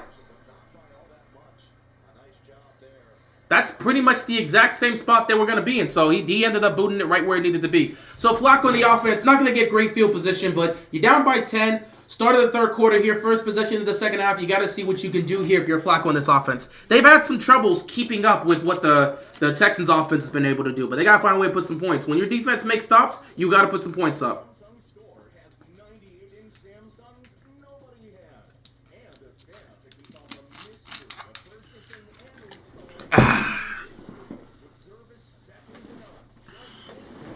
Man, what a good playoff game. What a way to kick off Wild Card Weekend. Whoa, new iPhone 15 with that amazing camera. I wish my family had them. Zoe, you're an action star. Like legit, let's just Join T-Mobile and get 4 new iPhone 15s on them and 4 let's just hope the rest of these. You're streaming Cheaps and Fins? I still have to decide that. I don't know. Still have to decide whether or not. It depends on how I'm feeling when I end this stream. So I'll say maybe. What do you think of the jacket? Again, I would probably be able to watch it. It's not a problem. But again, it's about whether or not I want to stream. So I have to see how I feel. Legit have to see how I feel after this stream. See how my voice feels after this stream. And if I'm good to go and I feel okay, I'll probably at the end of the day just stream it. But I'm not going to make promises. That's why I'm going to say maybe. Maybe I'll be streaming. It's the truck. Purchase allowance when you trade in an eligible vehicle. That's 10% below MSRP on select 2024 GMC Sierra models. We are professional grade GMC. Got to see what the Browns are able to put together here. Got to get a drive and put some points on the board if you're Cleveland. With the way CJ Stroud and this Texans offense is vibing, you cannot afford to be lagging behind. So I can take my game to the next level. Because when your bed is this smart, you sleep at the right temperature all night. That's why 80% of NFL players choose the Sleep Number Smart Bed.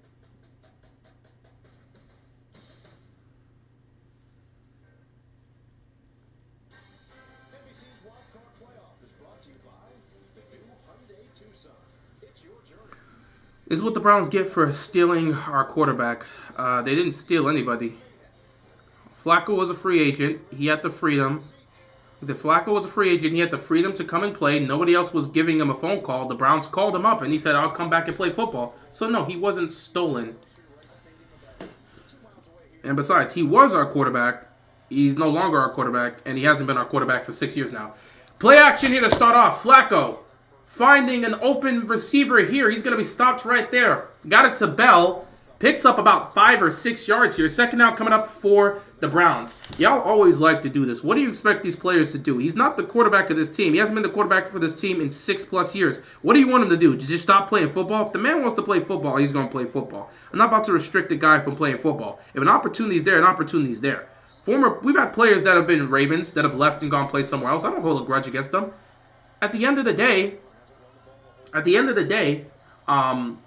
it's a business.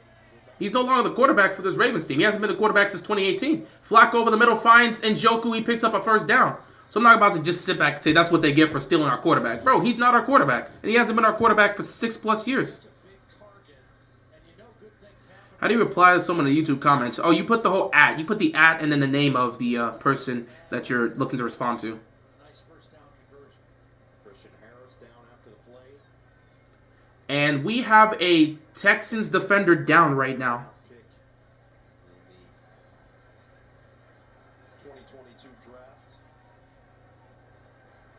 He had a really nice season at that linebacker spot for this Houston defense. Gets up and walks off 100 tackles.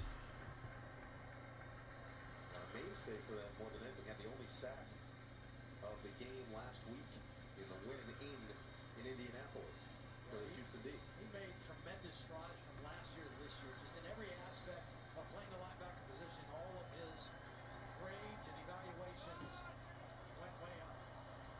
First set of downs now. Flacco under center. First down and 10 here for the Browns. Trying to put together a drive here, and look at this run. Oh, stumbled, because if he kept his feet, he had a good look to try and take it the distance. It's a pickup of about, 7 yards here. Great protection. Oh, nice blocking right there. Nice blocking. If he could have kept his feet, there was a lot of open green space for this man to just take off with.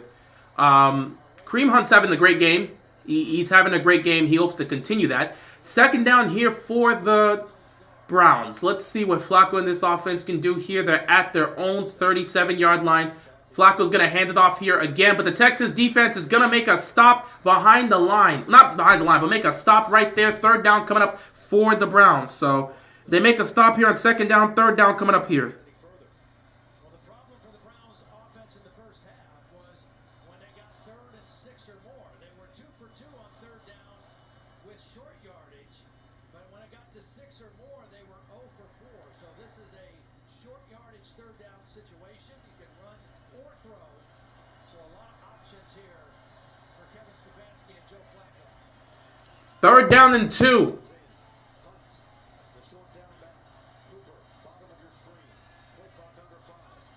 Play action here. Play action by Flacco. He's got a man open.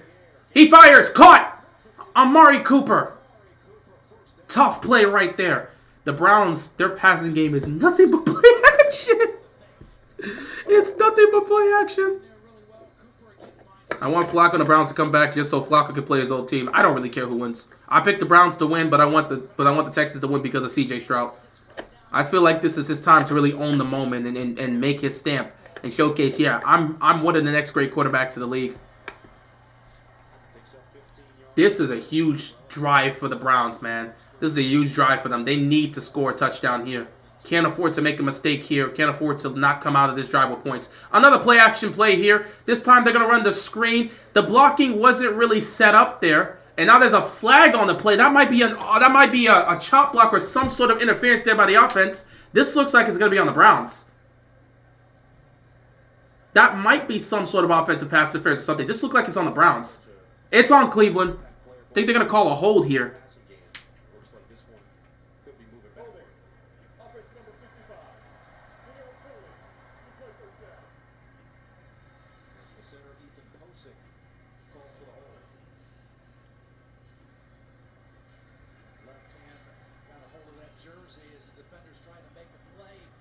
inside on 4.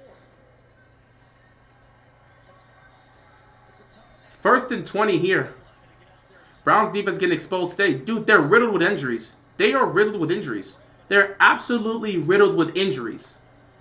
Completely riddled with injuries. I don't blame them for looking like this. But I thought they would at least play better because they had faced off against this team. But CJ Stroud's different. CJ Stroud's not Case Keenum. And we tried to tell them that. But they're still in it. I mean, still plenty of time. You just got to you got to put together a great drive here. And right now, they're trying to do so. First and 20, Flacco gets it to Bell. He picks up maybe about 5 yards here. Second down coming up for the Browns. Cleveland's still in it. It's a 10-point game, but Cleveland's still in it. If they can if they can put this drive together and get it done, they can make this a 3-point game.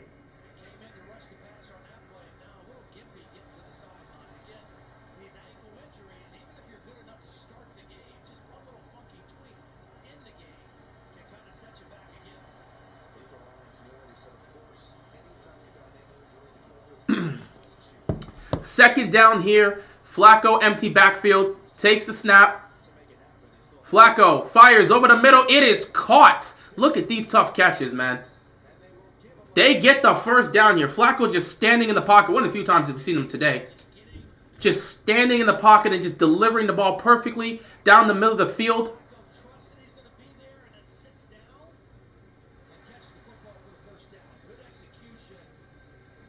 Put it right where it needs to be, right in the middle of the zone. So Bell, back-to-back catches, and he's going to pick up the first down here. Huge pickup here for the Browns, and it puts them in a 1st and 10 situation here. Now they are well into Texas territory, and they're at the verge of field goal range. Flacco takes a snap, pressure's coming. Flacco's going to get... Oh, he almost got sacked, but he got picked! Flacco threw an interception! Flacco threw an interception! He's got space! He's got blockers! 40, 30, 20... 10, 5, touchdown Houston. Oh, this is done. A pick 6. This is a wrap.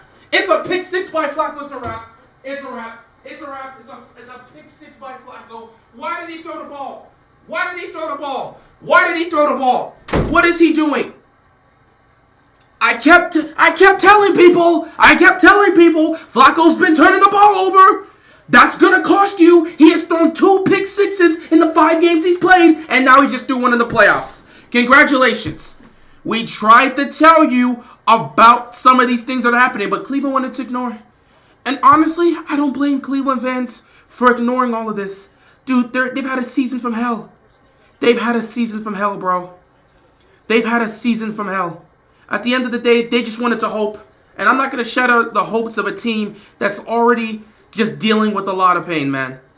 Like I said, if Deshaun Watson was healthy, this Browns team's dangerous. But Deshaun Watson's not healthy. You expected me to trust this? Nah.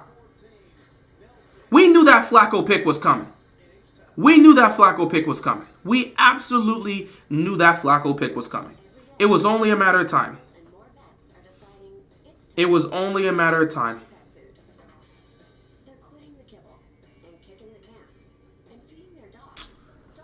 Ah, man, it's tough. It's tough. I'm not going to lie, bro. That pick 6 is nasty. Oh, my God. Oh, my God. If it was just a pit, now it's turning into a blowout. And if you're Cleveland, what do you just do at this point? I tried to warn Browns fans, man. I really did. You know, I tried to warn them and say, hey, man, Flacco, Cleveland, honestly, I just think Cleveland was just trying to enjoy themselves. Like I said, I'm not going to beat up on Browns fans. Y'all free to, but if they lose this game, which right now it's treading in that direction, I'm going to just sit back and say, honestly, you were warned. I don't think you guys are surprised to see this happening because, you know, you guys weren't what you made yourselves out to be heading into the playoffs. But at the end of the day, I'm pretty sure you guys knew that, and you were just enjoying the moment. So I'm not going to take away from it. It's been a tough season. You've lost a lot of guys. To make the playoffs, despite everything that you've gone through, that's huge. So if you're the Browns, man, you can at least appreciate that and just be like, hey.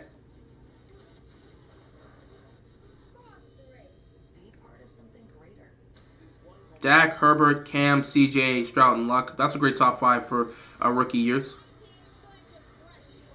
Houston's going to get murdered next week. First of all, we don't even know if Houston's coming to Baltimore. We're going to find out tonight. We're going to find out tonight if it's going to be Houston moving, if Houston's going to stay in that spot, or if an upset happens and all of a sudden Miami's coming. Because we know the Dolphins got to play the Chiefs, so we got to see how that's going to go. A pick six, bro. A pick six. Ugh.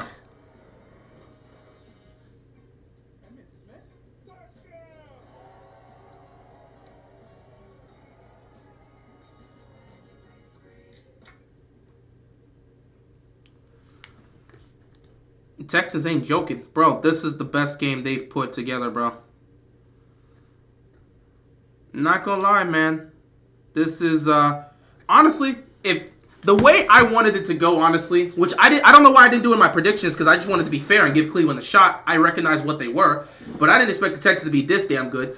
Either way, my perfect scenario for the Ravens to get to the Super Bowl, I didn't make that as my prediction. I wanted to be unbiased. My perfect scenario was Houston takes care of Cleveland, Chiefs beat the Dolphins, Bills beat the Steelers, and now you get Ravens, Texans in the division round, Chiefs, Bills in the division round, Chiefs beat the Bills, Ravens beat the Texans, Ravens, Chiefs in the AFC title game, Ravens beat the Chiefs, we go to the Super Bowl against the Niners, we beat the Niners, we win the Super Bowl. That was my mindset. That's what I wanted to see.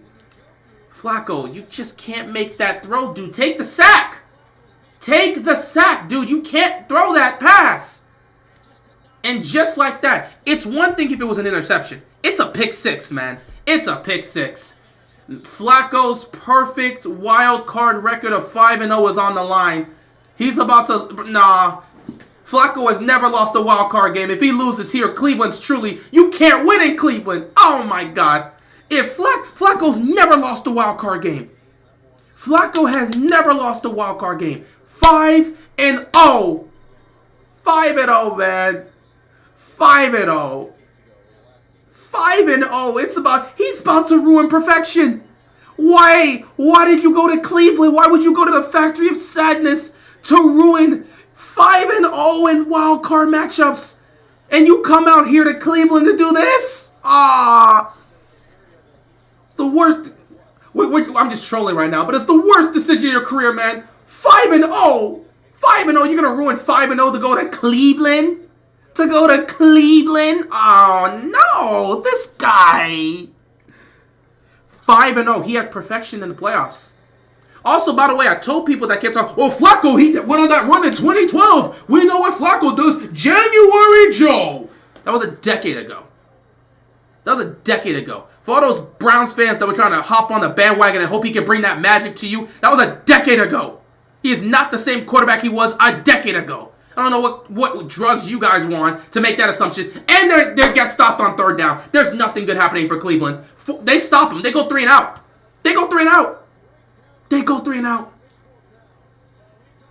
Man, part of me actually kind of wishes the Cleveland Browns would have won this game. Looking at how they played, we would have torched them in the divisional round. Oh, my God. Part of me feels that if the Browns would have won this game, we would have smoked. I'm getting a perfect example right now. Their secondary is cooked. Their secondary is cooked, bro. Their secondary is cooked. And Flacco's just giving out gifts. A pick six? I mean, against our secondary, he would have thrown 3 picks. He might throw 3 picks tonight. 4th and 2, bro. Get the ball out of your hands quickly. Another interception. Flacco! 2 pick six. Done. We're done. 2 pick six. We're done. Why did you come out of retirement? What is this guy doing?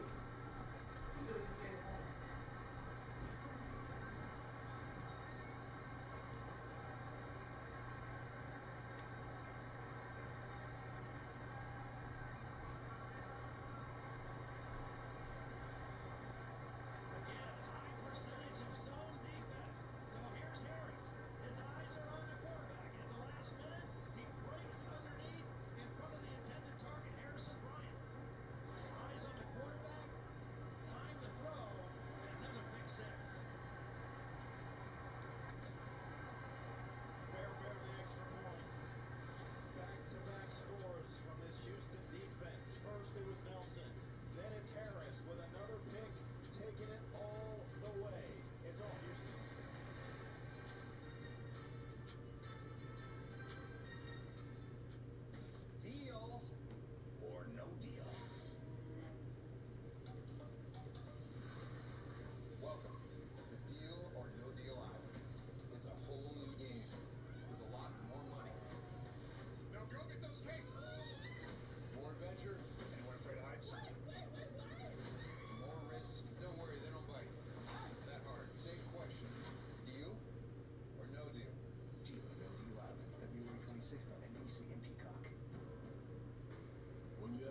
Oh my goodness. Oh my goodness. I really wish we were playing the Browns in the divisional round. Because CJ's going to give us a hell of a fight. I still think we're going to win, but CJ's going to give us a hell of a fight. What Flacco's doing right now, he would have been smoked against our defense. But they wanted to drink the Kool-Aid. I don't blame Browns fans for wanting to drink the Kool-Aid. They had nothing else to hold on to. They knew that. I'm pretty sure they should have known this was going to happen. They should have known this was going to happen.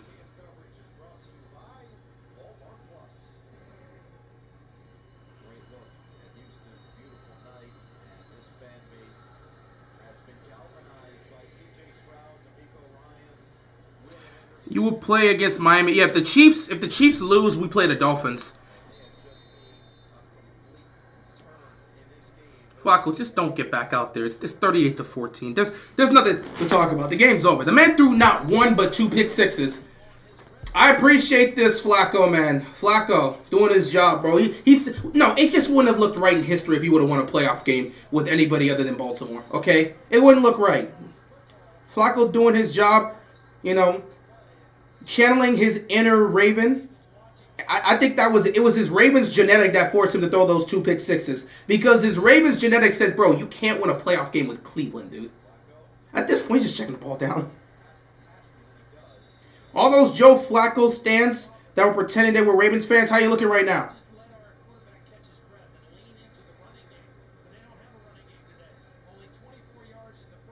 I feel bad for Joe, bro. He came off we knew this was going to happen. I tried to warn them. I legit sat back and said, the Browns, if they take on the Jaguars, they can win. But the minute I saw the Texans were on the roster, I sat back and said, ooh, this Browns team could very much lose against them. I didn't pick the Texans to win. I picked the Browns to win. I tried to give them the benefit of the doubt. But, yeah. They're cooked, bro. They're cooked. They are cooked. They're cooked. They ran their mouths to talk about how they were going to get to Baltimore. Flacco would get his revenge game just for them to fold like this. Oh, my God, it's a beautiful thing. It's a beautiful thing. Browns fans running their mouth is a beautiful thing. 3rd and 6. Flacco connecting there, picking up a first down. It don't matter. It's 38-14. CJ doesn't even have to come out on the field and do much anymore at this point. It's over. It's 2 pick sixes, bro. It's over. It's over. It's over. It's over. Excuse me for a second. I'm actually going to go check out Quincy's live stream real quick. They should have known. They really should have known that this was going to be the case. I don't know if there was a single Browns fan that actually thought that. Y'all bought into the Kool-Aid. Y'all really bought into the Browns. I don't blame Browns fans. Let me tell you right now. I don't blame any Browns fans for buying into the Kool-Aid. We could point out the flaws. We talked about the defense being worse because of the injury. Your defense has gotten worse and worse due to the injuries. We talked about the fact that Flacco's been turning the ball over at a high rate. Even though he was giving you the touchdowns and stuff, you still turn the ball over at a high rate. We spoke about the fact that you guys were going up against garbage competition. Y'all didn't care. Y'all didn't want to listen. Y'all wanted to drink the Kool-Aid. I don't blame you for doing that. Sometimes, at the end of the day, you just wanted to make the playoffs. You wanted to make the playoffs. They really thought people were trying to make it. Oh, they can get to the AFC title game. They're going to upset the Ravens in the division round. Who? Huh? Please. Please. I don't know what they were thinking to say something like that. They were on something, bro. They were drinking the Kool-Aid. It's okay to drink the Kool-Aid if you're a fan and your team's going through a season like that. Steelers fans are drinking the Kool-Aid too. They'll lose to the Bills and they'll have it. Actually, some Steelers fans are drinking the Kool-Aid, but with Steelers fans, it's a different situation. At this point, they're just buying into the narratives, man. It don't really matter to them. When it comes to Steelers games, everything goes crazy, and they're just going to buy into it. At this point, there's not much left. Cleveland's not coming back in this game. Flacco throwing 2 pick sixes puts them out of this, man. They're basically done. They're cooked. Flacco is about to... Oh, whoa. That's a tough catch right there. That ball was just wildly thrown in the air.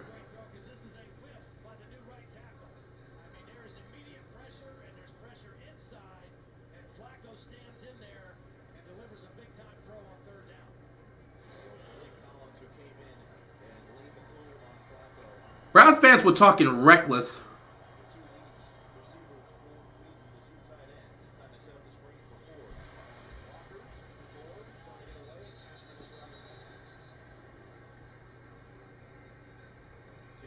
I feel for Browns fans, though. I really do. Like I said, you guys are free to troll them.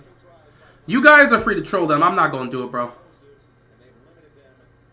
I'm not going to troll them, bro. At the end of the day, they've had a season from hell. If Deshaun Watson was playing, it's a different conversation.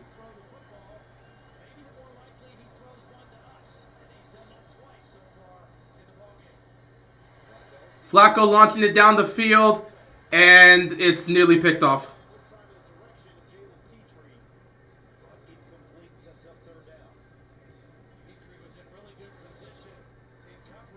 I ain't gonna lie, I'm watching Quincy stream right now. I'm feeling bad for him. He's emotional, bro. I can't even. I'm not even gonna troll them, bro. They can talk, bro. Their franchise is just nothing but pain. I'm not even gonna troll them, bro. Legitimately, I'm watching Quincy stream, bro. It's depressing. Oh, this is depressing, bro. Oh yeah, he made up for it, all right.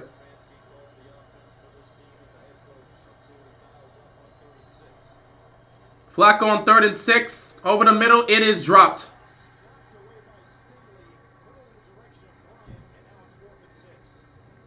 Never feel sorry for the Browns. Hey, man, I feel sorry for some of these fans, though. Like I said, I'm watching Quincy stream right now. It's depressing.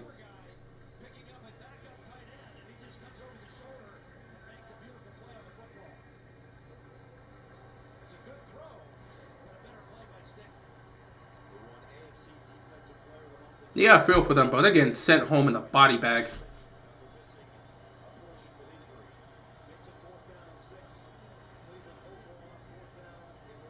They're cooked. They know they're cooked. At this point, the Texans are heading to the divisional round. And Flacco's going to get sacked on 4th down. This game's over. CJ Stroud, I don't think you need to come on the field, bro. I'm being serious. They score one more touchdown, it's a wrap.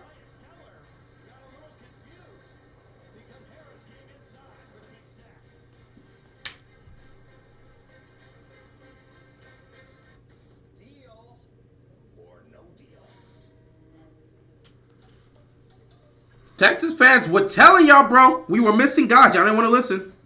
Y'all deserve. See, I'm not gonna lie. I feel bad for some Browns fans, but y'all a lot of Browns fans was chirping way too much, bro. More risk. Don't worry, they don't bite. That hard. Same question. Deal or no deal? Deal or no deal Island, February 26th. The conditions in Buffalo right now are, bro. No one's playing in this. You can't play football in this. These guys are the best. The conditions in Buffalo right now is terrible. I'm here to bring this together. Chicago will play the Texans January 17th. See if we come. That was a great game. Dad, I'm cold. Okay, I'll turn the heat on. Control your climate remotely with complimentary class-leading Blue Link Plus, available on the new Hyundai Tucson. Hey, it's me, your future you.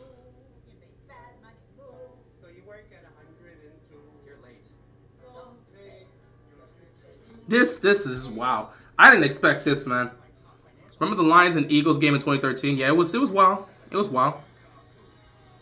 That was when LaShawn McCoy went off in the snow. But yeah, no, they're looking at the weather conditions right now. Go take a look. They're showing it on Twitter right now. It's looking bad. It's looking bad.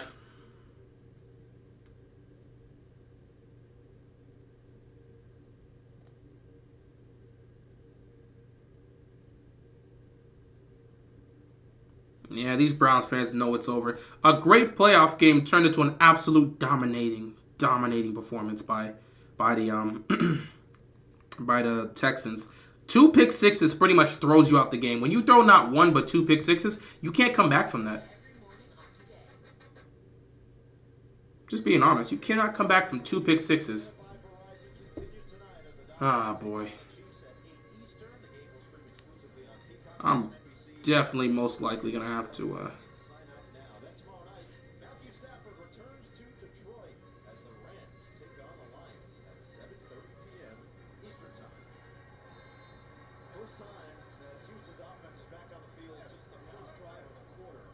Yet they're scoring. They've done nothing in the 3rd quarter here, but they don't need to do anything. They're up by so much. They can run some clock. Singletary only 9 carries so far. Team's 5-0, and he has at least 15 carries this year. The Stroud CJ Stroud picking up a first down here.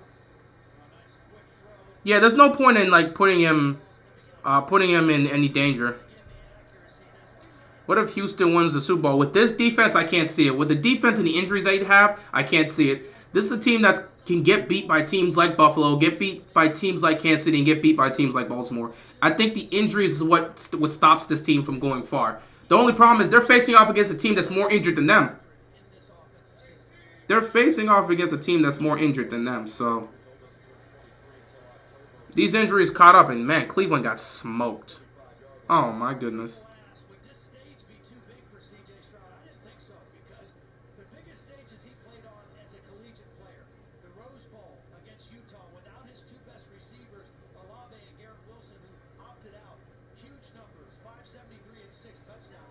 Then against the best team in college football a year ago, the Georgia Bulldogs, 348 yards and 4 touchdowns. And Marvin Harrison Jr. doesn't get hurt in that game. Second down and 5 at this point. It's not much really here, bro. His biggest games on the biggest stage. He's earned these MVP chants that he's now getting from his home fan base. At this point, you're just running the ball and killing the clock. Bobby Trusted is punching the air right now. Yeah, it's his king Flacco is going home pathetically. Man, Browns fans talk. This third quarter was nothing but a defensive domination by the Texans. 2 pick sixes to put this out the way. I didn't think Stroud was going to be this. Bro, Stroud did all the work he needed to do in the first half. He doesn't need to do anything in the second half, bro. All the work he needed to do was in the first half. His defense just took over that third quarter. His defense took over that third quarter, man, and CJ didn't have to do anything.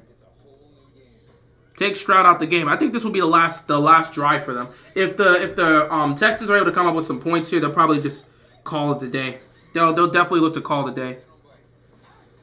Does this show how strong the Ravens are? This game, not necessarily.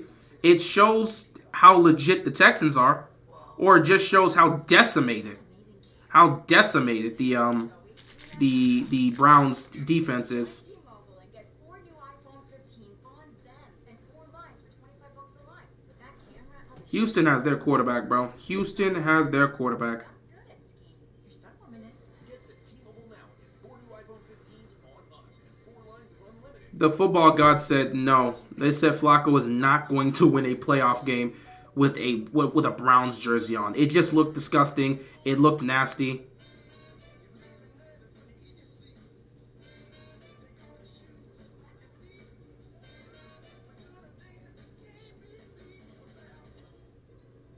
ever feel like the only place you can buy cars is in car commercials? Oh, this isn't a car commercial. This is an Auto Trader commercial. And this is one of the millions of new and used cars that you can find on Auto Trader. You can find cars like the ones on your favorite show. Oh, no.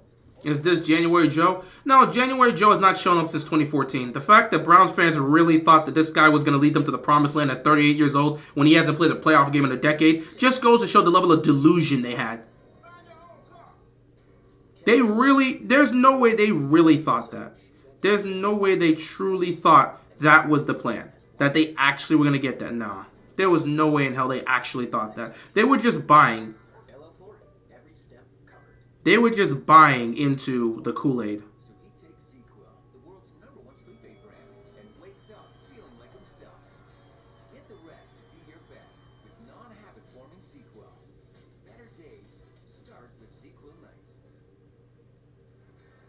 The NFL Pro Bowl games presented by Verizon are headed to Orlando. The AFC and NFC face-off and skills showdown on Thursday, February 1st at 7 p.m. Eastern on ESPN. Then the action continues with flag football and more skills on Sunday. I'm not going to lie, bro. I already know people are going to have some concerns. But like I said, Flacco's a statue quarterback. Do you know how many times I've watched this and said Flacco's just standing in a pocket, he can't move? Do you know how many times Lamar would have been broke out of the pocket? I'm just saying. I know people. Oh, look at this. Beautiful throw there on 3rd and 4. Yeah, this game's over. I know people are going to have concerns like if it's the Texans we got to go up against. We'll see if the Dolphins win. Or the Steelers. If it's the Texans we got to go up against, man, this defense, bro. Watching the Texans defense today tells me that if you got a statue quarterback, you're not beating them.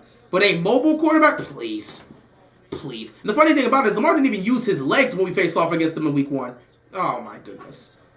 On the Oh, don't worry. It's a different conversation. It's a different conversation. You're not going to be seeing guys streaking down the sideline wide open against Kyle Hamilton back there. No. Shout out to Shuriken with the donation. Man, feels like Christmas came twice this year. I'm enjoying every single moment. It's truly a funny thing, man. It's just a hilarious thing to watch. The way the Browns drank the Kool-Aid, I don't blame them. But yeah, the Browns, it's the end of the road for them. The Texans, they're definitely a formidable team, and C.J. Stroud's not to be doubted. C.J. Stroud's going to put up numbers against our defense. C.J. Stroud is going to put up numbers against our defense, like he did in Week 1. The difference is he'll put up numbers. I don't think he'll be putting up a lot of touchdowns. Like I'm saying, watch how these touchdowns were happening. Missed tackles, guys being left wide open, dude streaking down the sideline, wide open. You think Kyle Hamilton's letting you think he's letting anybody get behind him wide open? You think Brandon Stevens, who's been a top tier corner this year, is letting dudes get past him? No way in hell. No way in hell. No way in hell. And Singletary's gonna get his touchdown, and at this point, I'm taking the starters out if I'm the Texans. This is a beatdown. This is a beatdown. This is the Browns O-line with a statue quarterback. They're not playing the same way against Lamar. The best part is when things break down, Lamar knows how to extend the play. He can extend the play, move around the pocket, try to get throws down the field, or if he's got a lane, he's going to take off and make the play. Flacco can't move. He's a statue quarterback. That's why against this Texans team, they're going to have struggles against mobile quarterbacks. So if they meet up with the Ravens, they're going to have some struggles. If they meet up with the Bills, they're going to have some struggles. If they meet up with the Chiefs, they're going to have some struggles.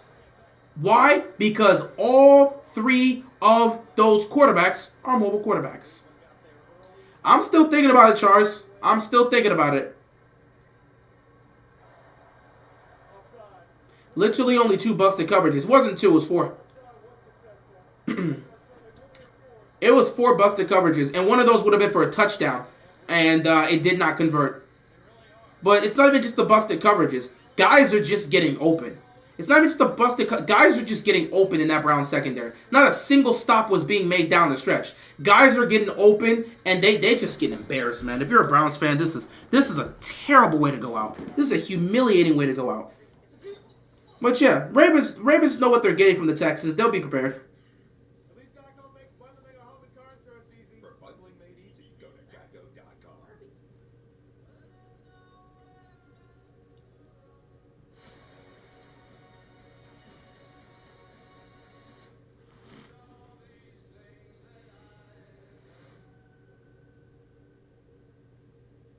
I know what it's like to perform through pain.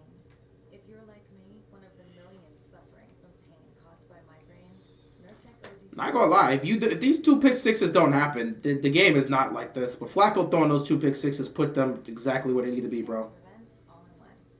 Don't take if allergic to Nurtec. Allergic reactions can occur even days after using. Most common side effects were nausea, indigestion, and stomach pain. Relief is possible. Your quarterback your quarterback legit gave the Texans 14 points. You can't overcome that. 2 pick sixes, you can't overcome that as a football team. The game was a 10-point game, and then Flacco threw those 2 picks. At that point, it's a wrap. Gums are serious. Nothing you can do. Brushing too hard. No, it's actually a sign of bacterial infection, one that could spread to other parts of the body. Check this out. Unlike other toothpastes, Crest Gum Detoxifies antibacterial fluoride works below the gum line to help heal gums and stop bleeding. Crest saves the day, huh? Y'all race to the fear. The #1 toothpaste brand in America, Crest. We live our lives on our home's fabrics, and though we come and go, our odors stay. It's called odor transfer. Left untreated, those odors get trapped inside fabrics and then really smells into your air. Ew. You need Febreze Fabric Refresher. Its formula is proven to deliver long-lasting odor-fighting... Either way, this is going to be a tough game. Like I said, the Texans are not the Browns. C.J. Stroud obviously knows what he's doing. Febreze Fabric Refresher. Stuffed up again? So congested. Obviously, we have to wait and see. We're all talking as if it's just guaranteed for the Texans to be the next matchup, but we're going to see tonight. If the Dolphins get smoked if they get smoked in Kansas City, that's a wrap. And if somehow, that's a wrap. And if the Bills handle the business, then we got the Texans. If either one of those teams fails to get their job done, the Bills or the Chiefs, yeah, then we'll talk about Pittsburgh or Miami coming to Baltimore. Yeah, this game is over. This game is over. It is completely over. There's nothing else that needs to be discussed.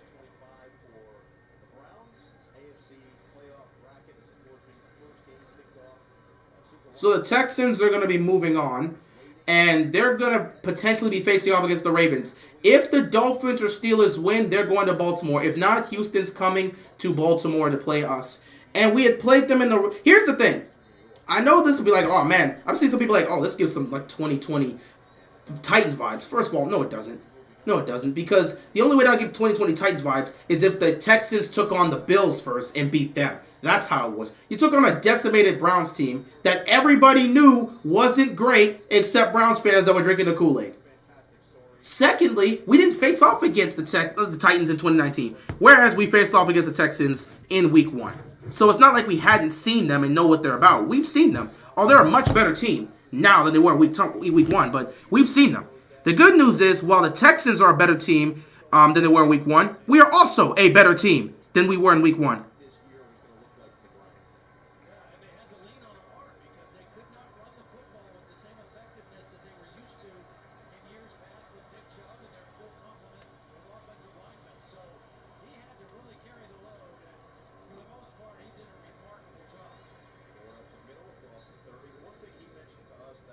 Yeah, at this point, we're just running the clock down. Kids be at an age where they can see him be the man again. Because when he was the man in Baltimore, when he was winning a Super Bowl and doing everything, becoming the all-time leader passing there with that franchise, they weren't really old enough yet to understand. Flacco, think about his kids right now. It's been a ride, Flacco. Keep your head up. It's tough, man. It's tough. Oh, my God. Why do y'all keep asking me these questions of, I'm a Ravens fan. I'm not sitting here thinking about teams beating my team. Why do y'all keep asking me these questions? Which team do you think has the best chance to beat Baltimore? Why would I want to answer that question as a Ravens fan? Why the hell would I want to answer that question? I'm not even thinking of my team getting beat. I've been on record saying, if the Ravens play up to their potential and the capabilities that we saw them do against the Niners, against the Dolphins, against the Lions, if they play like that, they're not losing. Why would you ask a fan of said team, hey, yo, which team do you think has the best chance to beat you guys? I'm not even thinking about that in the playoffs. You know what? You want to know the team that has the best chance to stop Baltimore? Themselves. The team that has the best chance to beat the Ravens are the Ravens. The team that has the best chance of beating us in the Super Bowl, the Ravens, if they don't play up to their potential. Simple as that. It's playoff time. If it's the regular season, fine. But it's the playoffs. What team in the playoffs is thinking about their team losing? You think Kansas City right now is thinking, hey, man, who's the best team that could potentially knock us off? Come on, bro. It's the playoffs. Nobody's thinking about losing in the playoffs. You think San Francisco's sitting there thinking right now, who's the best team that could which team has the best chance of beating us if they come here? If the Rams beat the Lions, they may have to come here. Do the Rams have a great chance to beat us? Nobody's thinking that. Come on, man. Come on, man. It's the playoffs, man. Nobody's thinking about losing. If you want to say, what do you think could be the best matchups in the playoffs, or who do you think matches up against the best? Like, do you think this team, what would be the best possible matchup for the Ravens? What would be the worst possible matchup? Things like that, that's cool. But to ask a question of, which team do you think has the best chance of stopping? Why would I want to answer that as a Ravens fan? Why would I want to discuss that? I have no belief or idea of my team losing. I have said this from day one. I picked them to go to this, well, not since day one, since the start of the playoffs, since the Ravens got the 1 seed, I put them as a team to go to the Super Bowl. I have no belief in thought. The test that they needed to do against the Rams, games like that we were losing. They won this time. Against the Niners, huge test in San Francisco. They dominated. They dominated the Dolphins. They dominated the Lions. They dominated the Seahawks. I've watched this team play at the highest level and dominate. And those guys up there, they're locked in. I have zero thoughts of this team losing. Many of us are just focused one game at a time, but we don't see ourselves losing a game. So asking which team do I think has the best chance to beat my team, why would I answer that? Why would I even think about that? Flacco's just dodging defenders, picks up oh, wow. And Njoku's just dropping passes. You know they've given up. There's nothing left, bro. That's another turnover on downs. Which team will be the most challenging for the Ravens to reach the Super? That's a better question. Do is the playoffs. T, I don't know what fan you have. I don't know what team you represent if they're in the playoffs or not. Are you thinking about your team losing? If you're a Niners fan, are you thinking about the team that has the best chance to knock your team off? Nobody's thinking that. You're thinking of, let's stay focused, take it one step at a time. Once we figure out who our opponent is, let's see if the team can stay focused and get it done. Nobody's thinking about losing in the playoffs. Cleveland was drinking the Kool-Aid so much they thought they could get to the Super Bowl. You thought every Browns fan, you thought there was Browns fans out here heading into this game that thought they would get beat like this? Not a single Browns fan thought they were going to lose this game. Not a single Browns fan sat back and thought we're going to lose to the Texans.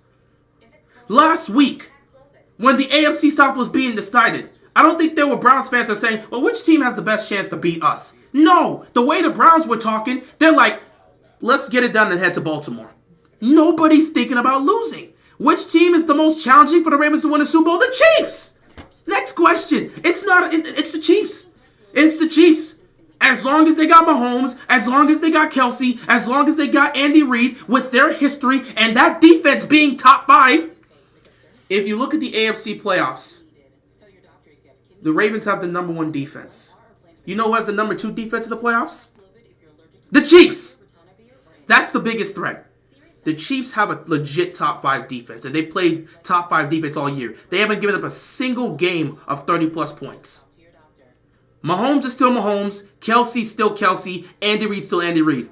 Until you can beat them, they will always be seen as the team to get to the Super Bowl. So the biggest threat to the Ravens are the Chiefs. Why would I say the Bills? You guys always buy into the Kool-Aid of the Bills every year. Every year. Bills going to the Super Bowl, Josh Allen MVP. Every year. It doesn't happen, and the Bills flame out in the playoffs. They get embarrassed, either by Kansas City or, as of last year, by Cincinnati. Y'all keep buying into the Bills. What do you see in the Bills? What do y'all see? Please tell me this.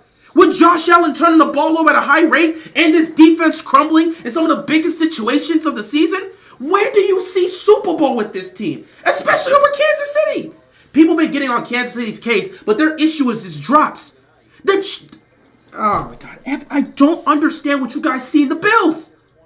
I don't get it. Every year y'all pick the Bills, and every year they disappoint. What do y'all see against the Bills? What are y'all seeing from them? With Josh Allen turning the ball over the way he is, and the defense crumbling at times. What are y'all seeing from the Bills? I gotta know. What is the media see? What are y'all seeing from Buffalo?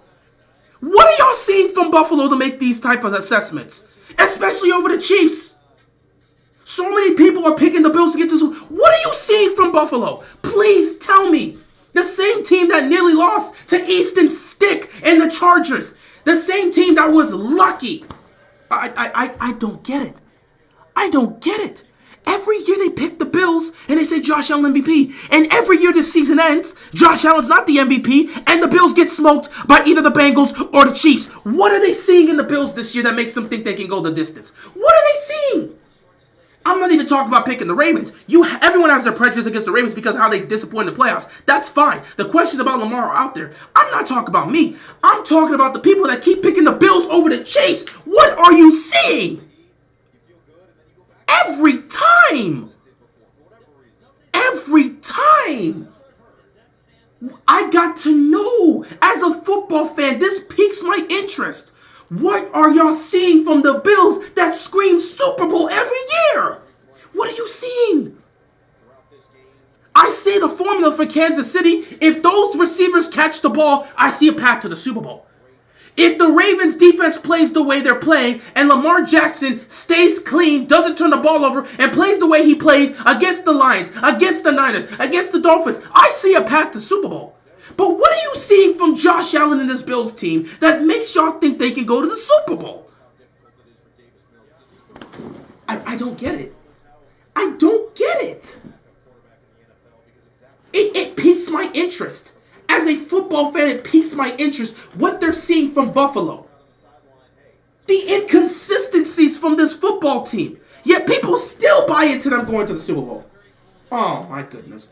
They're going to beat the Steelers and they're going to head to Kansas City and get beat again. I don't see it. I don't see what this infatuation is. What is this infatuation with Josh Allen and the Buffalo Bills? What are you seeing that makes you think this? Oh my God. We just saw a quarterback turn the ball over twice, and it cost his team. Josh Allen's leading the league in turnovers. I don't get it. I don't get it. I really don't. Well, Kansas City will have to go to Buffalo. They could go to Buffalo. It could be in Kansas City. The Chiefs are going to beat the Bills. They always do. When have the Bills beaten the Chiefs in the playoffs? When have the Bills beaten the Chiefs in the playoffs? Kansas City, if they beat the Dolphins and they look good beating the Dolphins, Buffalo's cooked no matter what happens. I don't get this, bro. I don't get what people see from the Bills. We're watching the same team. What from this team screams Super Bowl? Please tell me. I want to know as a fan, because every time they keep talking about this.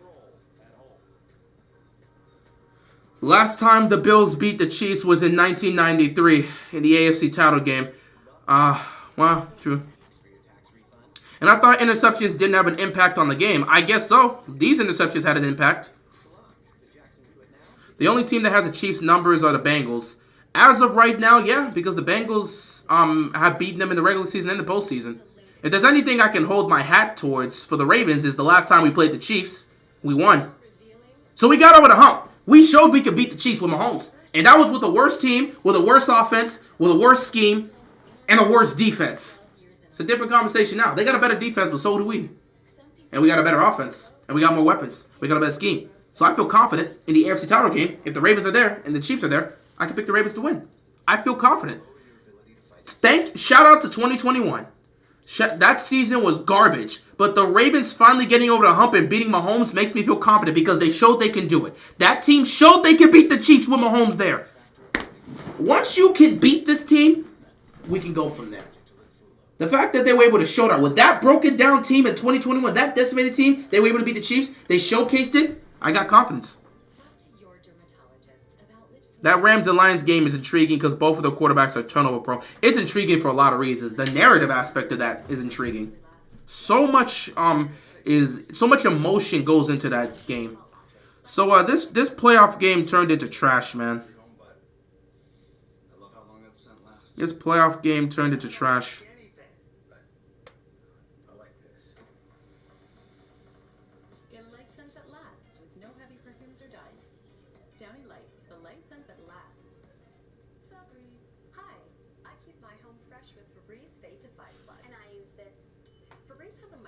To digitally control how much scent is released so it doesn't fade. Does mine have a microchip? Relax, my brother. Don't let the Bills fans get your blood pressure. I'm fine. I just wanted to have that rant because the Bills are who we thought they were in the playoffs. I'm really just intrigued what people see in the Bills every year. What are you seeing from this team that screams Super Bowl?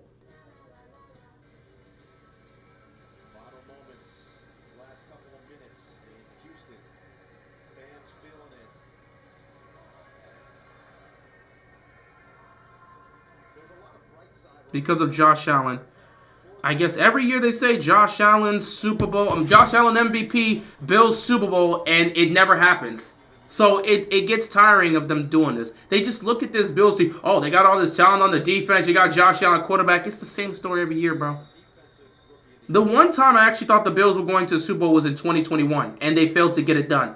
I thought that was their best chance. 2021 was their best chance. 13 seconds changed the overall trajectory of this team. 13 seconds changed this franchise, bro. 13 seconds changed this franchise. Because if they would have got it done in the division round against Kansas City, they would have taken on the Bengals in the AFC title game, and I think the Bills would have gone to Super Bowl in 2021. Since then, they've regressed. They were not great in 2022. They regressed in 2022, and they got even worse this year. And Josh Allen's play from 2021 to now has gotten worse. So it's just weird how people just keep on picking the Bills every year, and I'm like, what are you seeing from this team?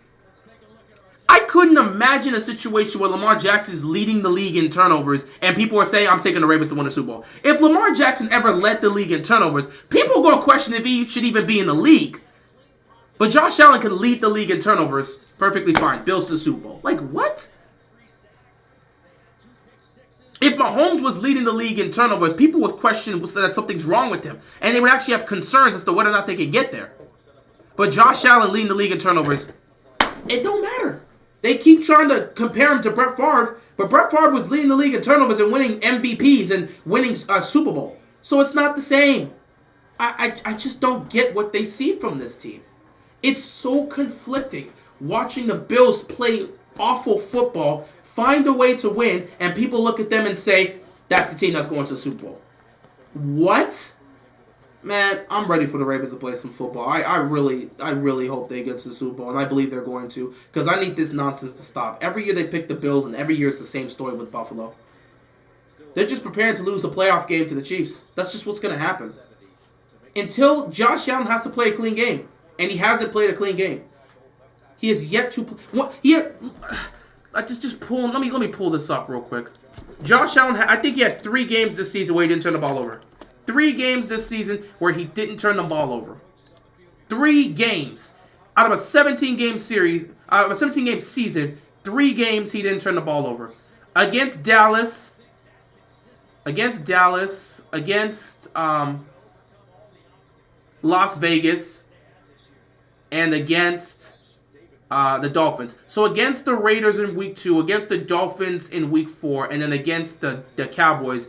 And he didn't really turn the ball over there because the running game was dominant. So he has 3 games where he hasn't turned the ball over once. And he has multiple games this season where he's thrown multiple picks. 2 interceptions. He has multiple games where he has multiple picks. He has multiple games where he has multiple turnovers. I don't get it. I don't get it. I just don't get it. I really don't get it. What are they seeing from him? Either way, at this point, we're just letting this clock run down. And it's pretty much set in stone. So, CJ Stroud is going to win his first career playoff game.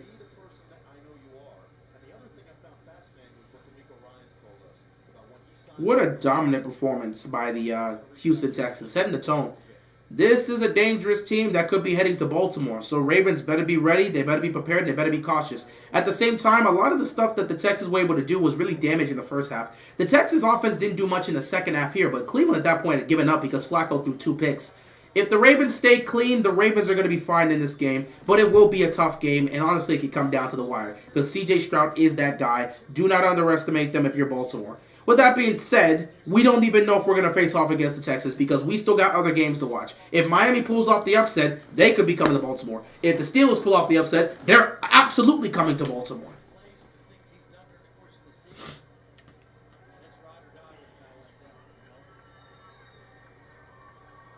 Will Anderson and CJ Stroud. Stroud selected second, Anderson third. They got together before they got to the building. Okay, that was it. This was a playoff game that was promising turned into a blowout. So I'm not exactly sure what to make of this, man. It's crazy how things went. Gets tripped up in the backfield. Coming up on Peacock exclusively, Taylor Swift. She's going to brave the elements. Now, Oh, great, Taylor Swift. Oh, God. I got no hate for Taylor Swift, but y'all already... Why are you talking about her? She's not playing in the game! water. Fans are still there. This is crazy. Dolphins and Chiefs. Coming up next, Taylor Swift. She's arrived to the arena for the Chiefs. Is she going to be on the field? Is she going to tackle somebody? I'm telling you, bro, I need the Ravens to make the Super Bowl. If the Chiefs get to the AFC title game, I need this Taylor Swift stuff to just get cut. I need the Ravens to dominate. I need Renegade mode from the Ravens in the postseason, man. But oh boy, bro, I'm at some point Taylor Swift got to come down to the field and try to tackle somebody with the way y'all keep talking about her. Yeah, this game is pretty much settled. I'm getting ready to cut this off. This has been a tough end for the Browns, but it's not a surprise to see this happening.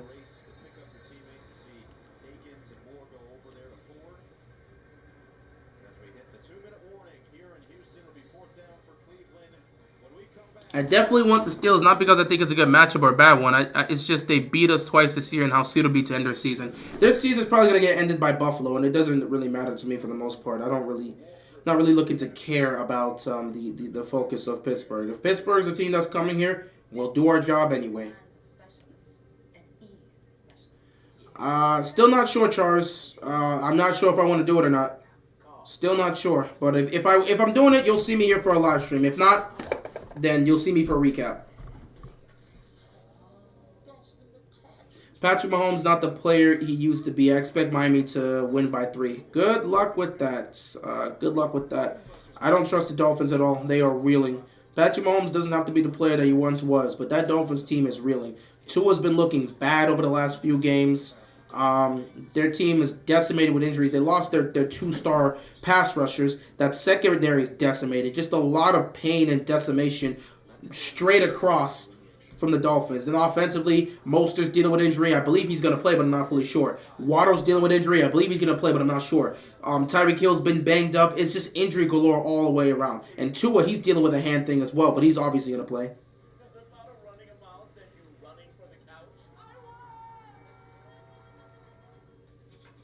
Does throwing weight make you want to throw in the towel? What if there was an easier way to be healthy? Well, now heart healthy is just a forklift away with Beyond. Browns defense didn't travel. Browns defense is decimated with injuries.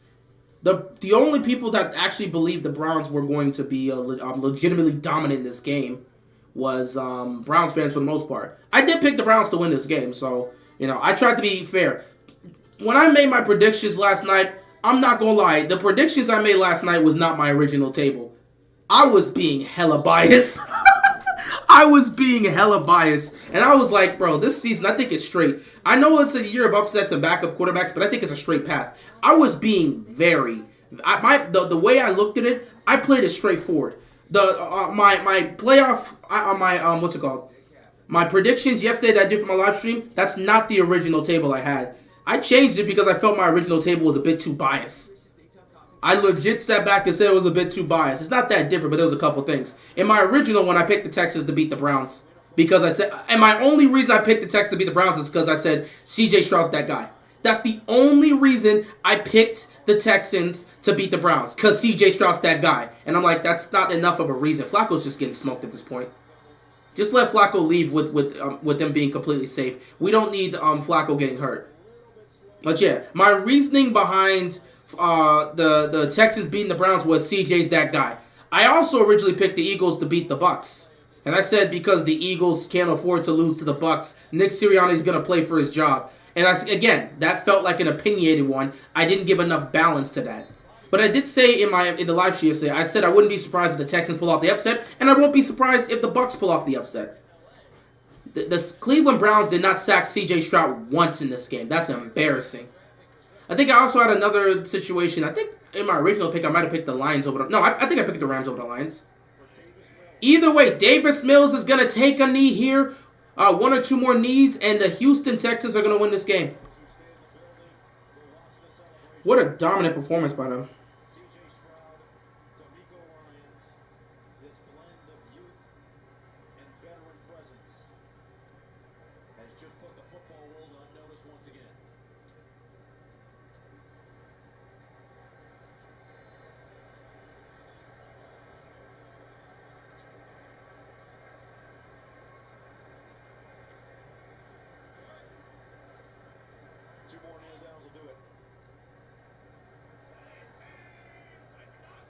Second knee, getting ready to take this down. What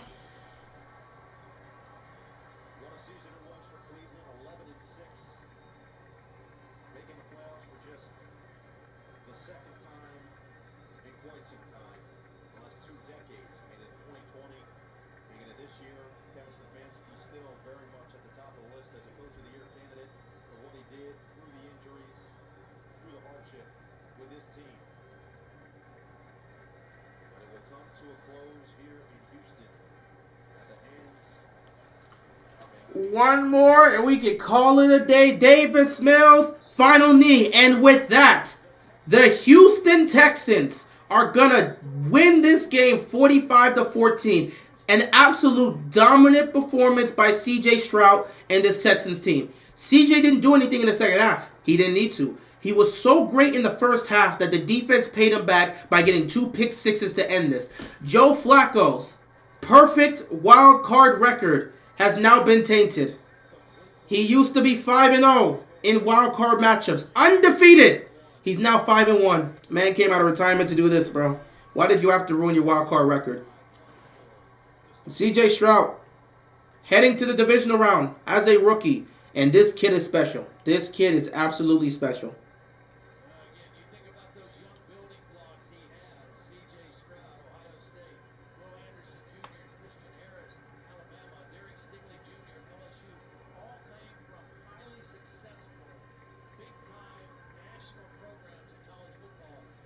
All right, guys. We're gonna end it here. The Texans get the win. They dominate, and they're moving on to the divisional round. Depending on what happens tomorrow and Monday, Houston's either heading back to Baltimore to face off against a team they have not faced off against since week 1, or they'll be heading to the divisional round to take on either the Bills or the Chiefs or whoever's going to be in that second round. So, they did their job. Texans came out here, played a beautiful game. Shout out to them. Those 2 pick sixes were the ultimate difference makers, and it changed the game. And they did what they needed to do. They handled business. First playoff win for the Houston Texans since 2019, and boy, did they find their quarterback. Like I said, CJ Stroud didn't have to do anything in the second half. He didn't do anything in the second half. He had destroyed them so much in the first half that the defense said, all right, CJ, you can rest. I got you. 2 pick sixes, and CJ Stroud was chilling for the rest of the game. But yeah, we're going to end it here. Congratulations to the Houston Texans for getting the victory. You're heading on to the divisional round. We'll see who you're taking on. If it's Baltimore, we got a whole week to talk about you, Houston. Trust me, we're not Cleveland. We're not overlooking you. We know what you're capable of. CJ Stroud, despite them not scoring a lot of points in week 1, CJ Stroud did not have a problem moving the ball against our team. We just stopped them in the red zone. So we are going to talk about this. If it ends up being Lamar Jackson versus CJ Stroud in the second round, that's cinema. Can't wait to see it. But we have to wait and see how things will go. As for the Cleveland Browns, you've been eliminated. Honestly, the fans drank the Kool-Aid. Y'all thought y'all were going to get to the division round to beat Baltimore. You couldn't even get past Houston. You got smoked and deficit. You completely destroyed. So, that's it for you guys, man. With that being said, I'm going to end it here. I'm not about to laugh at the Browns utter defeat. I'm not about to just, go at them like that. I'm not going to do that here on the stream. And yeah, Browns, that's your season, man. That's the end of your season. It's been a tough season. It is what it is. You just deal with it and move on. Houston, we'll see you next week. Be either you're going up against Baltimore or you're taking on the Bills or the Chiefs. We'll figure things out. Imagine if both the Bills and the Chiefs lose. So it ends up being, that would be disgusting. No, we can't have a division round like that. Division round where it's Baltimore, Houston, Miami, and Pittsburgh. No. Please tell me the Bills and the Chiefs win. We'll see. Either way, guys, I appreciate you stopping by for this wild card round. Thank you so much for watching. And with that being said, that is all I've got. And I'm out of here, guys. Peace out.